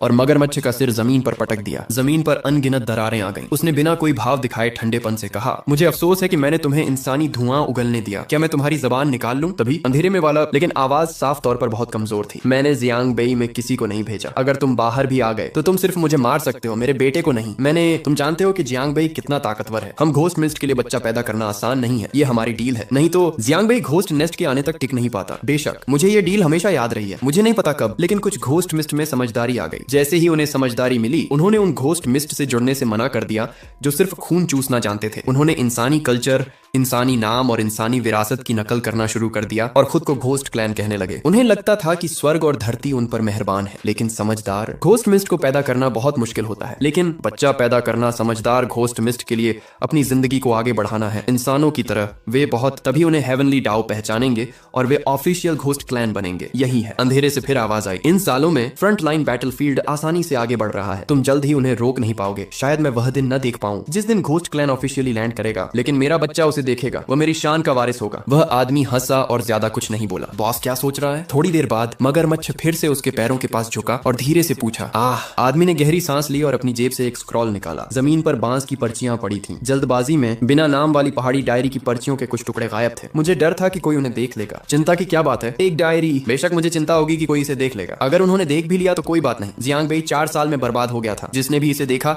वह जरूर मर जाएगा। वह आदमी बिना किसी भाव के अपने सामने 2 लालटेन जितनी बड़ी मासूम सी आंखों को देख रहा था। पता है क्या, मुझे अपनी जिंदगी में सबसे ज्यादा अफसोस इस बात का है कि मैंने तुम्हें इंसानों की भाषा बोलना सिखाया। सुना? दाईं ओर वाला साफ तौर पर एक मादा मगरमच्छ, भेड़ और हिरण। बॉस को भी यह परेशान करने वाला लगता है। तुम भी। आदमी उस मगरमच्छ की तरफ देखने लगा जिसने कहा था। उसके चेहरे पर कोई भाव नहीं था। जब तुम दोनों लापरवाही कर रहे थे, अगर तुमने फिर से इंसानों की नकल करने की हिम्मत की तो मैं तुम्हारी जीभ भी नोच लूंगा। भोर हुई। चिनफैन ने आलस से अंगड़ाई ली, गुफा से बाहर निकला और शहर की दीवार के बाहर खड़ा होकर ऊपर चमकते सूरज को देख रहा था। आज फिर से चमकदार और धूप वाला दिन था। कल रात कैंप पर कोई भूतियां धुंध नहीं थी, न ही कोई उड़ती हुई बारिश या भूतियां आत्माएं थीं। विलोद विस्प्स पर लगभग कोई भूतियां धुंध नहीं थी। आज उसका काम था खाना। उसने पिछले कुछ दिनों में काफी घोस्ट स्टोन जमा कर लिए थे। असल में उसने काफी घोस्ट स्टोन जमा करने का प्लान बनाया था और फिर एक बार में 170 किलोमीटर लंबी जियांग बेई डिफेंस लाइन बनाना था। अब और बचाने की जरूरत नहीं थी। ग्रेट वॉल के शानदार अपग्रेड पाथ के साथ वह अपने पास मौजूद हर घोस्ट स्टोन से थोड़ा थोड़ा बना सकता था, धीरे धीरे जमा करता हुआ,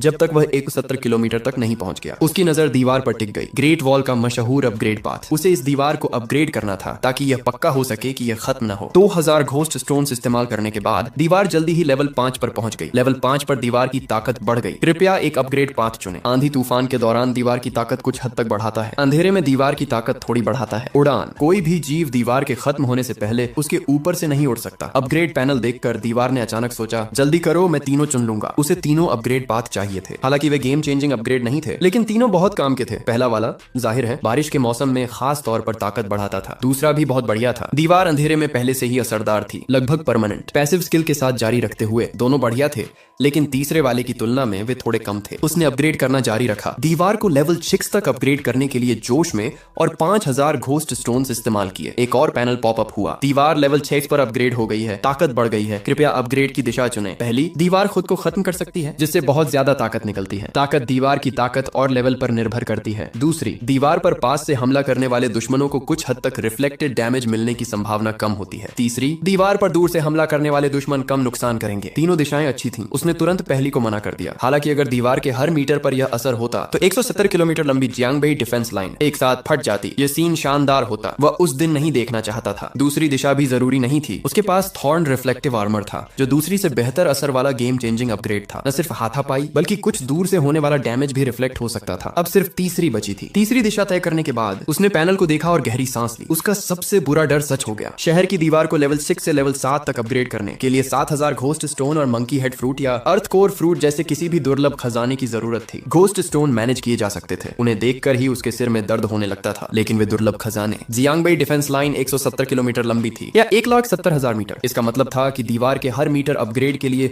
1,70,000 मंकी हेड फ्रूट के बराबर की जरूरत थी। वह फ्लावर फ्रूट माउंटेन जाए, बिना इतने सारे मंकी हेड फ्रूट नहीं ढूंढ सकता था। वे दुर्लभ खजाने थे। वह 10 साल के अंदर 170 किलोमीटर लंबी लेवल 7 शहर की दीवार नहीं बना सकता था। इससे उसकी मौत हो जाती। ये सब पूरा करने के बाद चेन फैन ने आखिरकार राहत की सांस ली। ये 1 मीटर लंबी दीवार, जिसमें अब ग्रेट वॉल की तरह अपग्रेड करने की शानदार क्षमता थी, लेवल 6 तक अपग्रेड हो गई थी, जो दूसरी दीवारों के लेवल से कहीं ज्यादा थी। अब यह सुरक्षित थी। जब तक घोस्ट फायर बुझ नहीं जाती, ये दीवार खत्म नहीं हो सकती थी। फिर वह नीचे बैठ गया, एक टहनी उठाई और धूल पर हिसाब लगाने लगा। जियांगबेई डिफेंस लाइन 170 किलोमीटर लंबी थी। टरेट, घोस्ट फायर और कॉपर पाइप का खर्च मिलाकर कुल खर्च लगभग 400 मिलियन घोस्ट स्टोन था। चेन फैन जमीन पर बैठ गया। ये पक्का काफी था। उसने टहनी से इशारा किया, यह दिखाते हुए कि 400 मिलियन घोस्ट स्टोन कोई छोटी रकम नहीं है। इसे पाने के लिए गुआंगसी प्लेन को जीतना होगा। छोटी सेनाएं जो सितारों जितनी बड़ी हैं, घोस्ट स्टोन चुराने के लिए कंकाल घोड़ों जैसे सस्ते और आसानी से मिलने वाले रिसोर्स का इस्तेमाल करके लूटी जाएंगी। इमॉर्टल लैंड जैसी बड़ी सेनाएं प्रोटेक्शन मनी मांगने आएंगी। जो मना करेंगे उन्हें खत्म कर दिया जाएगा। उसे लगता है कि उसका प्रोटेक्शन मनी पूरी तरह से सही है। अगर वह उसके रास्ते में नहीं होता तो वे सब मर चुके होते। हालांकि अभी की हालत यह है कि उसे जल्द से जल्द लॉन्ग ड्रैगन वॉल का पता लगाना होगा। दीवार कैंप एरिया में ड्रैगन की तरह आजादी से घूम सकेगी। वह 1 किलोमीटर के हिस्से से शुरू कर सकता है। गुफा नंबर 1 के एंट्रेंस पर 21 मीटर लंबी दीवार,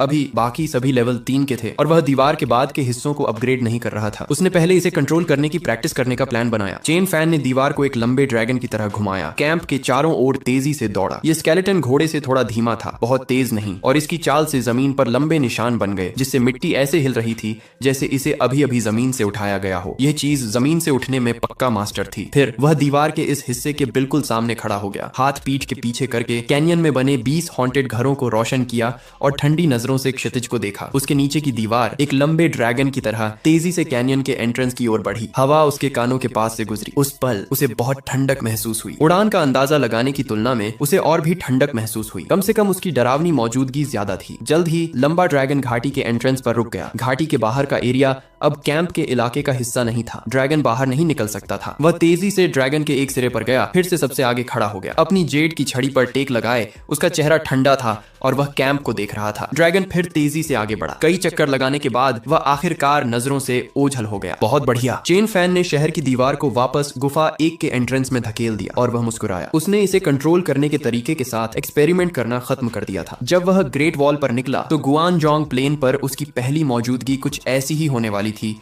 जिससे गुआनजोंग प्लेन के लोकल आर्किटेक्ट्स को थोड़ा झटका लगा और उन्हें दिखा कि डेवलपमेंट में एक शानदार क्वालिटेटिव लीप कैसी दिखती है। समय धीरे धीरे दोपहर के करीब आ गया। रात होने में लगभग 1 घंटा बाकी था। चेन फैन शहर की दीवार पर एक बेंच पर बैठा था। उसके सामने टेबल पर डंपलिंग की 3 प्लेट और सूप डंपलिंग का एक कटोरा था। सर्दी का मौसम था और टेम्परेचर लगातार गिर रहा था। डंपलिंग सर्दियों के लिए एकदम सही खाना था और असल में खाने के लिए जरूरी 3 चीजों में से एक था। तभी उसके हाथों में कम्युनिकेशन का ताबीज अचानक गर्म हो गया। उसे उठाते हुए उसने जोमो की आवाज सुनी, जेल मास्टर बाहर आओ। बस इतना ही, 1 मिनट रुको। चेन फैन ने धीरे से आह भरी, जोमो की बात काटते हुए। वह थोड़ा कमजोर होकर खड़ा हुआ और हाथ हिलाया। शहर की दीवार की रखवाली करने वाली नौकरानियां जल्दी से कटोरे और चॉपस्टिक लेने के लिए आगे बढ़ी। बोलो, उसने कहा। एक महान भूत फैन शहर में घुस आया था। फैन जेल के गार्ड्स को यह गड़बड़ पता चल गई थी। चेन फैन ने थोड़ा मुंह बनाया, लेकिन बिना कुछ कहे बोलता रहा। क्या नुकसान ज्यादा हुआ था? हमें कोई नुकसान नहीं हुआ। मुझे तुरंत पता चल गया और मैंने हालात को कंट्रोल में कर लिया। जियांगशी मर्चेंट गिल्ड का सिर्फ एक मेंबर उस ग्रेट मैन घोस्ट से मारा गया था। ये लगभग सुलझ गया है। मेन बात यह है कि ग्रेट मैन घोस्ट ने कुछ चीजें गिरा दी थी। मुझे लगता है कि इस पर आपको ध्यान देना होगा प्रिजन मास्टर। मैं खुद रिपोर्ट करने के लिए कैंप लौटने वाला हूँ। मेरा इंतजार करना, मैं फैन सिटी आ रहा हूँ। एक पल बाद चेन फैन ड्रैगन के चेहरे से नीचे उतरा और जोमो को देखा, जो सिटी गेट पर उसका इंतजार कर रहा था। जोमो ने उसे एक पुरानी किताब का टुकड़ा दिया जो ग्रेट घोस्ट के शरीर से गिरा था। चेन फैन की आंखें थोड़ी सिकुड़ गईं। पुरानी किताब के इस टुकड़े पर लिखी जानकारी आसान थी। 4 साल बाद पानी के नीचे भूत का घोंसला जमीन पर उतरेगा। जियांगबेई बंजर हो जाएगा। लेकिन धीरे धीरे उसका एक्सप्रेशन अजीब होता गया। ये कैसे रिकॉर्ड किया गया है? ये एक भविष्यवाणी है। जियांगबेई में बचे हुए ऑरा की वजह से भूत का घोंसला 4 साल बाद वहां उतरेगा। ये 4 साल में गायब हो जाएगा, इसलिए भूत का घोंसला वहां उतरेगा। पुरानी किताब के इस हिस्से से उसे थोड़ा सा लगा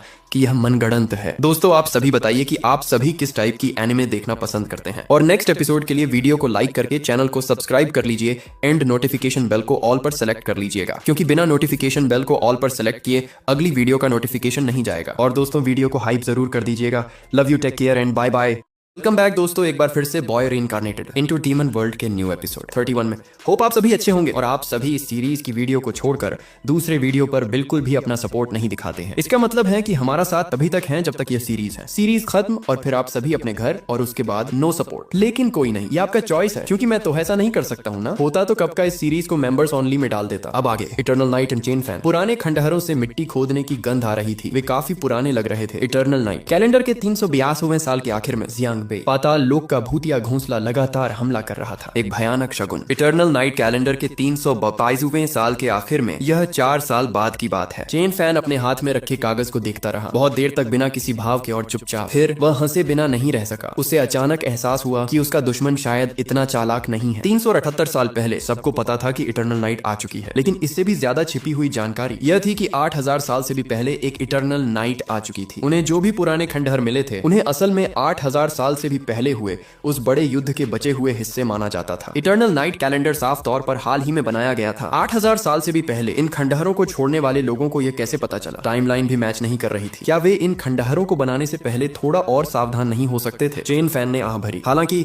उसे इससे एक जानकारी मिली। भूतों का एक ग्रुप उसे लालच से देख रहा था। मामला कुछ समय के लिए शांत हो गया। चेन फैन कैंप में वापस स्पिरिट गैदरिंग पैवेलियन की ओर गया और अपनी जेब से कुछ सीवीड निकाला। अभी कैंप में सिर्फ 2 बिल्डिंग्स को अपग्रेड के लिए सीवीड की जरूरत थी, स्पिरिट गैदरिंग पैवेलियन और वेदर पैवेलियन। उसने सोचा कि उसे इसे स्पिरिट गैदरिंग पैवेलियन पर इस्तेमाल करना चाहिए। वेदर पैवेलियन को इसकी जरूरत नहीं होगी। अगले ही पल स्पिरिट गैदरिंग पैवेलियन को लेवल 5 तक अपग्रेड करने के लिए 5000 घोस्ट स्टोन्स खर्च करने के बाद उसके सामने एक नया पैनल आया। स्पिरिट गैदरिंग पैवेलियन लेवल 5 तक अपग्रेड हो गया है। कृपया अपग्रेड की दिशा चुनें। कल्टीवेशन स्पीड 15 गुना बढ़ाए 10 गुना तक सीमित। कॉम्प्रिहेंशन स्पीड लेवल 5 तक 15 गुना बढ़ाए 10 गुना तक सीमित। अचानक ज्ञान मिलने की संभावना थोड़ी बढ़ाई। चेन फैन की आंखों में हैरानी की एक झलक दिखाई दी। उसने मुख्य रूप से यह पाया कि लेवल 6 तक अपग्रेड करने के लिए किसी मटेरियल की जरूरत नहीं थी, सिर्फ 10,000 घोस्ट स्टोन्स की जरूरत थी। बिना किसी हिचकिचाहट के उसने तुरंत पहला ऑप्शन चुना, कल्टीवेशन स्पीड बढ़ाई, सबसे बड़ी प्राथमिकता, और बिना रुके लेवल 6 तक अपग्रेड करता रहा। चेन फैन ने अपने सामने आए पैनल को देखा। उसका एक्सप्रेशन धीरे धीरे अजीब होता गया। उसने फिर से चुना, कल्टीवेशन स्पीड बढ़ाने के लिए अपग्रेड का रास्ता। इस बार हैरानी की बात है,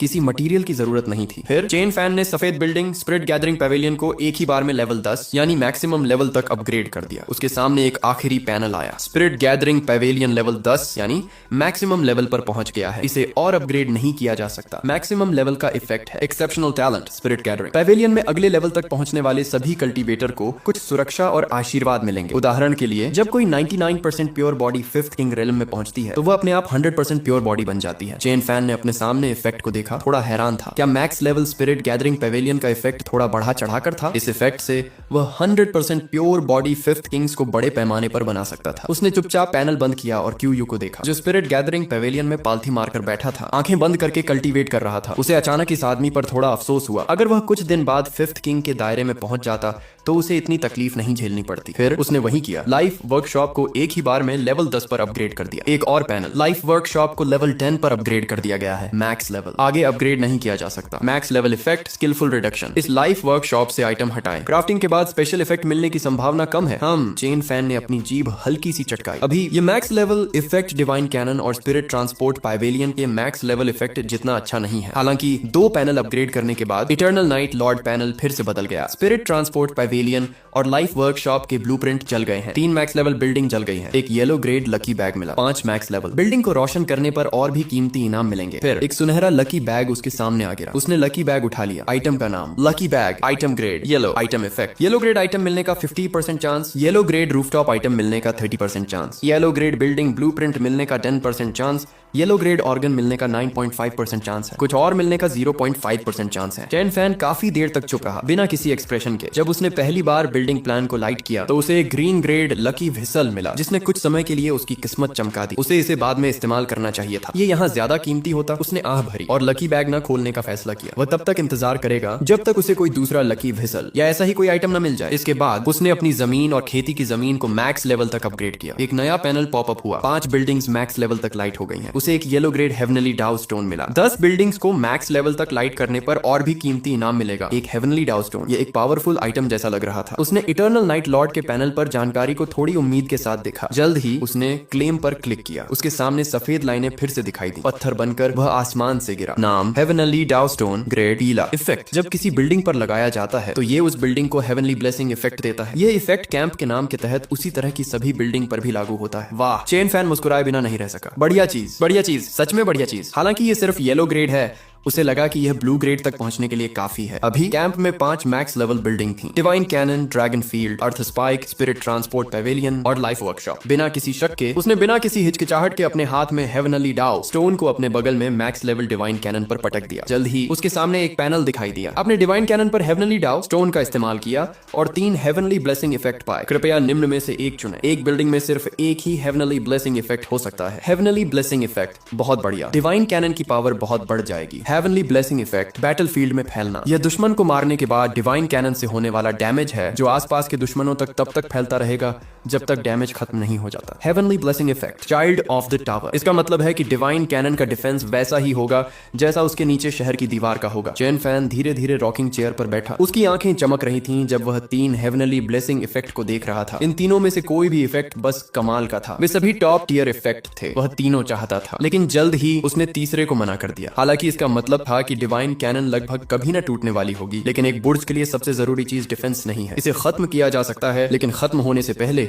इसे अपना इफेक्ट दिखाना होगा। पहला वाला भी बहुत मजबूत था, लेकिन उसकी नजर दूसरे वाले पर ही टिकी रही। उसकी सांसें धीरे धीरे तेज होती गईं। नुकसान बढ़ सकता था। इसका मतलब था कि जब 4 साल बाद घोस्ट टाइड आया तो 170 किलोमीटर लंबा जियांगबेई डिफेंस ऑनलाइन होगा। डिवाइन कैनन असल में एक single target attack type trait है, जिसका इस्तेमाल मुख्य रूप से बॉस से लड़ने के लिए किया जाता है। यह मॉब के खिलाफ पूरी तरह से बेकार है। एक ही शॉट में बहुत सारे घोस्ट मास्टर्स खत्म हो जाते हैं, लेकिन हेवनली ब्लेसिंग इफेक्ट के साथ ये सिंगल टारगेट और ग्रुप दोनों पर हमला कर सकता है, जिससे ये स्वॉर्ड ट्रेट के लिए एक सुपर सुपीरियर चॉइस बन जाता है। बिना किसी हिचकिचाहट के उसने दूसरा heavenly blessing effect, sweeping through the battlefield, चुना। ऐसा करने के बाद चेन फैन वांग कुई की रिपोर्ट लेने के लिए फैन सिटी पहुंचा। तभी चेन यूजू के पीछे से एक हैलो आया। चेन फैन ने मुड़कर देखा तो सेक्ट स्टाइल रोब पहने 3 लोग उसे इज्जत से देख रहे थे। मुझे तुम याद हो, मुझे तुम्हारे बारे में थोड़ा बहुत अंदाजा है, चेन फैन ने सोचते हुए सिर हिलाया। ये लोग तियानक्सिया पाइवेलियन से होने चाहिए। वह जियांगबेई में चेन परिवार के काम संभालने गया था। उसे बस यह नहीं पता था कि अब वे उससे क्या चाहते हैं। नमस्ते चेन यूजू, हेड पर बैठे जवान आदमी ने आदर से कहा और मुट्ठी बांधकर सलाम किया। मेरा नाम तियानकी है। मैं जियांगन तियानक्सिया पाइवेलियन का सीधा शिष्य हूँ। पिछली बार मुझे जियांगबेई शहर में मास्टर चेन से मिलने का सम्मान मिला था। चेन फैन ने सिर हिलाया। उसे याद आया कि पिछली बार सफेद ड्रेस में एक औरत उसके प्रति थोड़ी दुश्मनी वाली लग रही थी, लेकिन इस बार वह नहीं आई थी। ऐसा लग रहा था कि तियानक्सिया पाइवेलियन दोस्ताना रवैये के साथ आ रहा था। हाँ सही है, तियानकी ने गहरी सांस ली, अपने अंदर की उथल पुथल को दबाते हुए और खुद को शांत करने की कोशिश करते हुए सालाना आर्किटेक्ट्स एक्सचेंज कॉन्फ्रेंस आ रही है। इस साल इसे हमारा तियानक्सिया पैवेलियन होस्ट कर रहा है, जिसमें जियांग बेई, जियांगशी, जियांग डोंग और जियांगन के जाने माने आर्किटेक्ट एक साथ आ रहे हैं। मास्टर चेन ने एक आर्किटेक्ट के तौर पर प्रोपेगेशन की स्थापना की और उनके पास आर्किटेक्चर के अनोखे तरीके और समझ है। हम आपको इस कॉन्फ्रेंस में बुलाना चाहेंगे। नहीं, चेन फैन ने बिना किसी हिचकिचाहट के मना कर दिया। वह आर्किटेक्ट नहीं था, वह किस तरह की कॉन्फ्रेंस में शामिल होगा? क्या बात है चेन यूजू, मना करने में जल्दबाजी मत करना। ये देखकर तियानकी जल्दी से बोला, पिछली आर्किटेक्ट्स कॉन्फ्रेंस की जगह अक्सर ऑर्गेनाइजर के दायरे में होती थी। जैसे इस साल की कॉन्फ्रेंस तियानक्सिया पैवेलियन के इलाके में होनी थी, लेकिन तियानक्सिया पैवेलियन इस साल की आर्किटेक्ट्स एक्सचेंज कॉन्फ्रेंस फैनचेंग में करना चाहता है। आपको हिस्सा लेने के लिए बुलाने के अलावा हम यह भी पूछना चाहेंगे कि क्या हम फैनचेंग को आर्किटेक्ट्स एक्सचेंज कॉन्फ्रेंस की जगह के तौर पर इस्तेमाल कर सकते हैं? ये मुमकिन है। चेन फैन अचानक मुस्कुराया। कोई बात नहीं, मैं फैनचेंग में सभी का आइडिया एक्सचेंज करने के लिए स्वागत करता हूँ। उसे नहीं पता था कि ये आर्किटेक्ट क्या बात करना चाहते हैं, लेकिन वह जानता था कि वहाँ जरूर बहुत सारे लोग होंगे और वे कई आर्किटेक्चरल ड्राइंग लाएंगे जो उसके लिए फायदेमंद होंगी। जब तक वे इस इलाके से नहीं जाते तब तक सब ठीक रहेगा। चेन फैन मुस्कुराया और तियानकी की तरफ देखा। ये लगभग कब शुरू होगा? 3 दिन बाद, तियानकी ने इज्जत से जवाब दिया। उसे उम्मीद नहीं थी कि इस बार सब कुछ इतनी आसानी से हो जाएगा। ठीक है, आगे बढ़ो। 3 दिन बाद फैनचेंग में बहुत सारी फोर्स आ गई, जिससे वहाँ पहले से कहीं ज्यादा चहल पहल हो गई। ये शहर उतना इंप्रेसिव नहीं लग रहा है। एक जवान आदमी कारवां के सामने खड़ा था, दूर शहर की दीवारों को देख रहा था। ये सब लेवल 1 की दीवारें लग रही हैं। क्या फैन यू बहुत मजबूत नहीं माना जाता? उस जवान आदमी ने मजाक उड़ाया। हमारे ग्रुप में सभी दीवारें लेवल 3 की हैं। लेवल 1 की दीवारें पुरानी हो चुकी हैं। तुम ऐसा नहीं कह सकते। उसके बगल में खड़े एक बूढ़े आदमी ने गंभीरता से सिर हिलाया। फैन यू में जरूर ताकत है, लेकिन उसकी नींव थोड़ी कमजोर है। तुम्हें लगता है फैन यूजी में एक उभरती हुई ताकत है। इसकी शुरुआत से लेकर अब तक बस कुछ ही महीने हुए हैं, 3 महीने से भी कम। इतना कुछ हासिल करना ही काफी इंप्रेसिव है। इसके अलावा फैन यू का मेन बेस पास के एक गुमनाम पहाड़ पर है। ठीक इसी बेस से उन्होंने यूजी में घोस्ट किंग और डैन सेक्ट के युवा मास्टर को मारा था। फैन सिटी सिर्फ फैन यू का ट्रेड के लिए शहर है। यूजी में भूतों के खिलाफ कोई मेन डिफेंसिव स्ट्रक्चर नहीं। इतना कुछ हासिल करना ही कमाल की बात है। बूढ़े आदमी ने अपने बगल में खड़े जवान आदमी को सीरियसली देखा। जो मजाकिया टोन तुमने अभी इस्तेमाल की उसे छोड़ो, रुको। जब तक हमें मास्टर चेन यू से मिलने का मौका न मिले ऐसे मत बोलो। जवान आदमी बुदबुदाया। मुझे पता है, मैं पक्का उसके मुंह पर ऐसा नहीं कहूंगा, लेकिन अगर मैं फुसफुसाऊं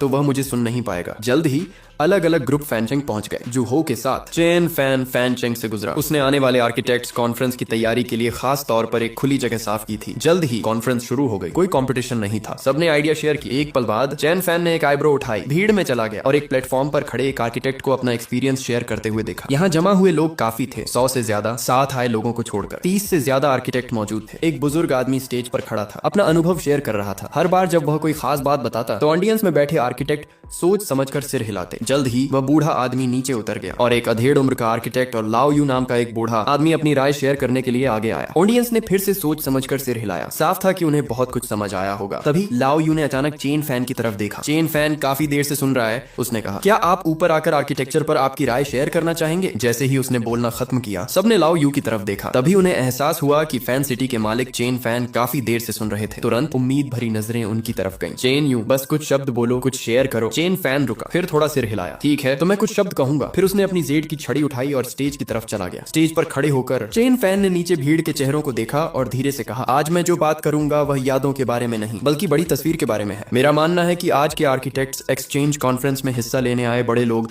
जियांगबेई के चारों इलाकों से हैं। आपके पास ऐसे आर्किटेक्चरल ब्लूप्रिंट होंगे जिन्हें आप समझ नहीं पा रहे हैं। उन्हें फैन यू के पास लाओ और मुझे समझने के लिए दो। मेरे समझने का तरीका काफी खास है। यह आर्किटेक्चरल ब्लूप्रिंट को नुकसान पहुंचाएगा। बदले में मैं खुद आपके इलाके में जाऊंगा और आपके इलाके में इस ब्लूप्रिंट के आधार पर एक बिल्डिंग बनाऊंगा। क्या आपको वह ऊंचा टावर दिख रहा है? चेन फैन ने बिना नाम वाले पहाड़ पर बने ऊंचे खंभे की तरफ इशारा किया। सबकी नजरें उसी तरफ गईं। सैकड़ों मीटर ऊंचा खंभा आसमान में ऊपर उठता हुआ, असल में फैन सिटी में घुसने से पहले ही बंजर जमीन से गुजरते हुए। कुछ लोगों ने बिना नाम वाले पहाड़ के ऊपर बने ऊंचे स्ट्रक्चर को देखा था। हालांकि हर कोई चुपचाप इसका जिक्र करने से बचता रहा। आखिर बिना नाम वाला पहाड़ फैन यू का इलाका था और वह टावर कोई सीक्रेट स्ट्रक्चर हो सकता है। फैन यू का कोई बहुत छिपा हुआ राज। इसे जल्दबाजी में उठाना फैन यू के राज जानने जैसा लगता, जो अच्छी बात नहीं थी। अब चेन फैन ने यह बात उठाई और सबके दिलों में दबी हुई जिज्ञासा फिर से जाग उठी। वह स्वर्ग का टावर है। चेन फैन की आवाज धीरे धीरे गूंजी। एक पीली ग्रेड बिल्डिंग जिसमें जबरदस्त ताकत है। इसके खास तरीकों के बारे में शायद तुम्हें तभी पता चलेगा जब भूत फैन यू को घेर लेंगे। सके। एक बार एक पुराने आर्किटेक्ट ने अपनी पूरी जिंदगी की मेहनत के बावजूद टावर ऑफ हेवन का ब्लूप्रिंट पूरी तरह से नहीं समझा था। मैं खुशकिस्मत था कि मुझे यह ब्लूप्रिंट मिल गया और 3 दिन पढ़ने और इसे बनाने के बाद ये पूरा हो गया। मरने से पहले उसे सबसे बड़ा अफसोस इस ब्लूप्रिंट को न समझ पाने का था। मुझे लगता है कि तुम ऐसे अफसोस के साथ नहीं मरना चाहोगे। तुम में से कई लोगों के पास शायद इसकी एक कॉपी होगी। मुझे वे आर्किटेक्चरल ब्लूप्रिंट दो जिनके बारे में तुम इतने लंबे समय से सोच रहे हो और मैं उन्हें समझने में तुम्हारी मदद करूंगा। बेशक खास ब्लूप्रिंट को फैन यू के स्पेशलिस्ट रिव्यू करेंगे। फैन यू ऐसे ब्लूप्रिंट नहीं मानेगा जिनकी समझने की कोई वैल्यू न हो। ये कहने के बाद चेन फैन रुका नहीं बल्कि मुड़ा और चला गया और भीड़ में गायब हो गया। ये आइडिया तब आया जब उसने उन नौजवानों को आर्किटेक्चरल ब्लूप्रिंट के बारे में अपनी समझ पर बात करते हुए सुना। शायद इन आर्किटेक्ट में से किसी के पास हाई ग्रेड आर्किटेक्चरल ब्लूप्रिंट था लेकिन वह उसे पूरी तरह समझ नहीं पाया था। अगर वह उसे फैन यू के पास ला पाता तो फैन यू का डेवलपमेंट तेजी से होता। चेन फैन पहले ही चला गया था लेकिन ऑडियंस चुप रही। सबने एक दूसरे की आंखों में अजीबपन देखकर एक दूसरे को देखा। सबकी उम्मीदों के उलट उन्हें लगा था कि चेन फैन आर्किटेक्चर की मेन टेक्निक पर बात करने को तैयार नहीं होगा, बस ऊपरी बातें करेगा या सच में आर्किटेक्चरल स्किल्स शेयर करेगा। अचानक चेन फैन ने कुछ नहीं कहा, बस आर्किटेक्चरल ब्लूप्रिंट के बारे में एक सुझाव या यूं कहें कि एक प्रपोजल दिया। उसे पढ़ने और समझने के लिए दे दो। बदले में मैं खुद दूसरी पार्टी के इलाके में जाकर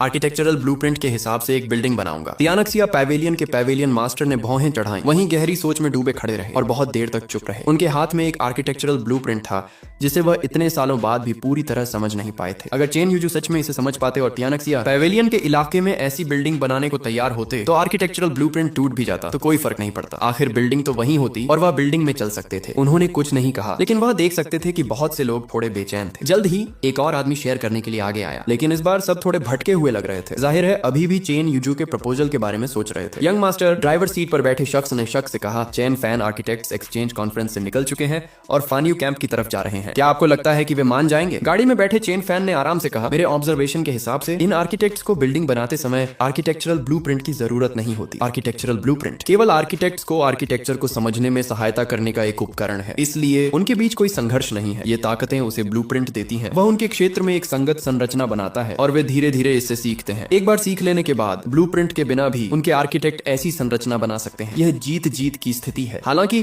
कई लोगों को जीत जीत की स्थिति पसंद नहीं है, वे एक तरफा जीत पसंद करते हैं। इसलिए उन्हें यकीन नहीं था कि कितने लोग प्रस्ताव से सहमत होंगे, लेकिन उन्हें लगा कि कुछ लोग सहमत होंगे। जल्द ही 9-5 ड्रैगन फेस घाटी में प्रवेश नहीं किया, इसके बजाय यह अनाम पर्वत पर चला गया और टोंगटियन में रुक गया। खंभे के नीचे लंगड़ा बंदर वहीं रहा जहां वह था। चेन फैन अकेले स्वर्गीय स्तंभ के ऊपर मंच पर पहुंचा। केंद्र में खड़े होकर उसने फैनचेंग और येनान रोड को देखा। स्वर्गीय स्तंभ के ऊपर एक शहर की दीवार नहीं बनाई जा सकती थी, नहीं तो प्लेटफॉर्म को घेरना एक बढ़िया व्यूइंग स्पॉट होता। तभी उसकी बाहों में कम्युनिकेशन का ताबीज अचानक गर्म हो गया और लंगड़े बंदर की आवाज आई, यंग मास्टर, फैनचेंग से खबर आई है। वे कह रहे हैं कि तियानक्सिया पैवेलियन के पैवेलियन मास्टर आपको आपकी स्टडी के लिए एक आर्किटेक्चरल ब्लूप्रिंट देना चाहते हैं। समझ गया, चेन फैन मुस्कुराया। बुरा नहीं है, उसकी बातों का असर हुआ है। मैं तुरंत नीचे आकर फैनचेंग लौट जाऊंगा। फैनचेंग की एक दुकान के अंदर चेन फैन एक टेबल पर बैठा था, अपने सामने बैठे बूढ़े आदमी को देख रहा था। तियानक्सिया पैवेलियन, मैं लंबे समय से आपका नाम मानता था, पैवेलियन के मास्टर। आज आपसे मिलकर लगा आप सच में बहुत अच्छे हैं। चेन यूजू के सामने बैठा बूढ़ा आदमी कुछ बेबसी से मुस्कुराया। मैं ये बातें आपके सामने नहीं बताऊंगा, लेकिन एक बात है जिसके बारे में मुझे जानने की इच्छा है। आप किस लेवल के आर्किटेक्ट हैं, चेन यूजू? ऐसा लगता है कि आपने कभी सबके सामने ये अनाउंस नहीं किया। चेन फैन ने तुरंत जवाब नहीं दिया, बस मुस्कुरा दिया। मुझे लगता है तुमसे थोड़ा ऊपर। वो किस लेवल का आर्किटेक्ट था? वह बिल्कुल भी आर्किटेक्ट नहीं था। आमतौर पर उसे लेवल 2 का कल्टीवेटर होना चाहिए था, जो अभी लेवल 3 तक नहीं पहुंचा था। बूढ़े आदमी को इससे ज्यादा हैरानी नहीं हुई। हालांकि उसे चेन यूजू के आर्किटेक्ट के सही लेवल का पता नहीं था, लेकिन वह निश्चित रूप से उससे ऊपर था। उसने बाद में ज्यादा डिटेल में नहीं बताया। उसने गंभीरता से अपने कपड़ों से एक आर्किटेक्चरल ब्लूप्रिंट निकाला और उसे टेबल पर रख दिया। मास्टर चेन, उन्होंने कहा, आपका सुझाव मुझे बहुत अच्छा लगा। मुझे पता है कि एक आर्किटेक्चरल ब्लूप्रिंट को समझना बहुत ज्यादा टाइम लेने वाला,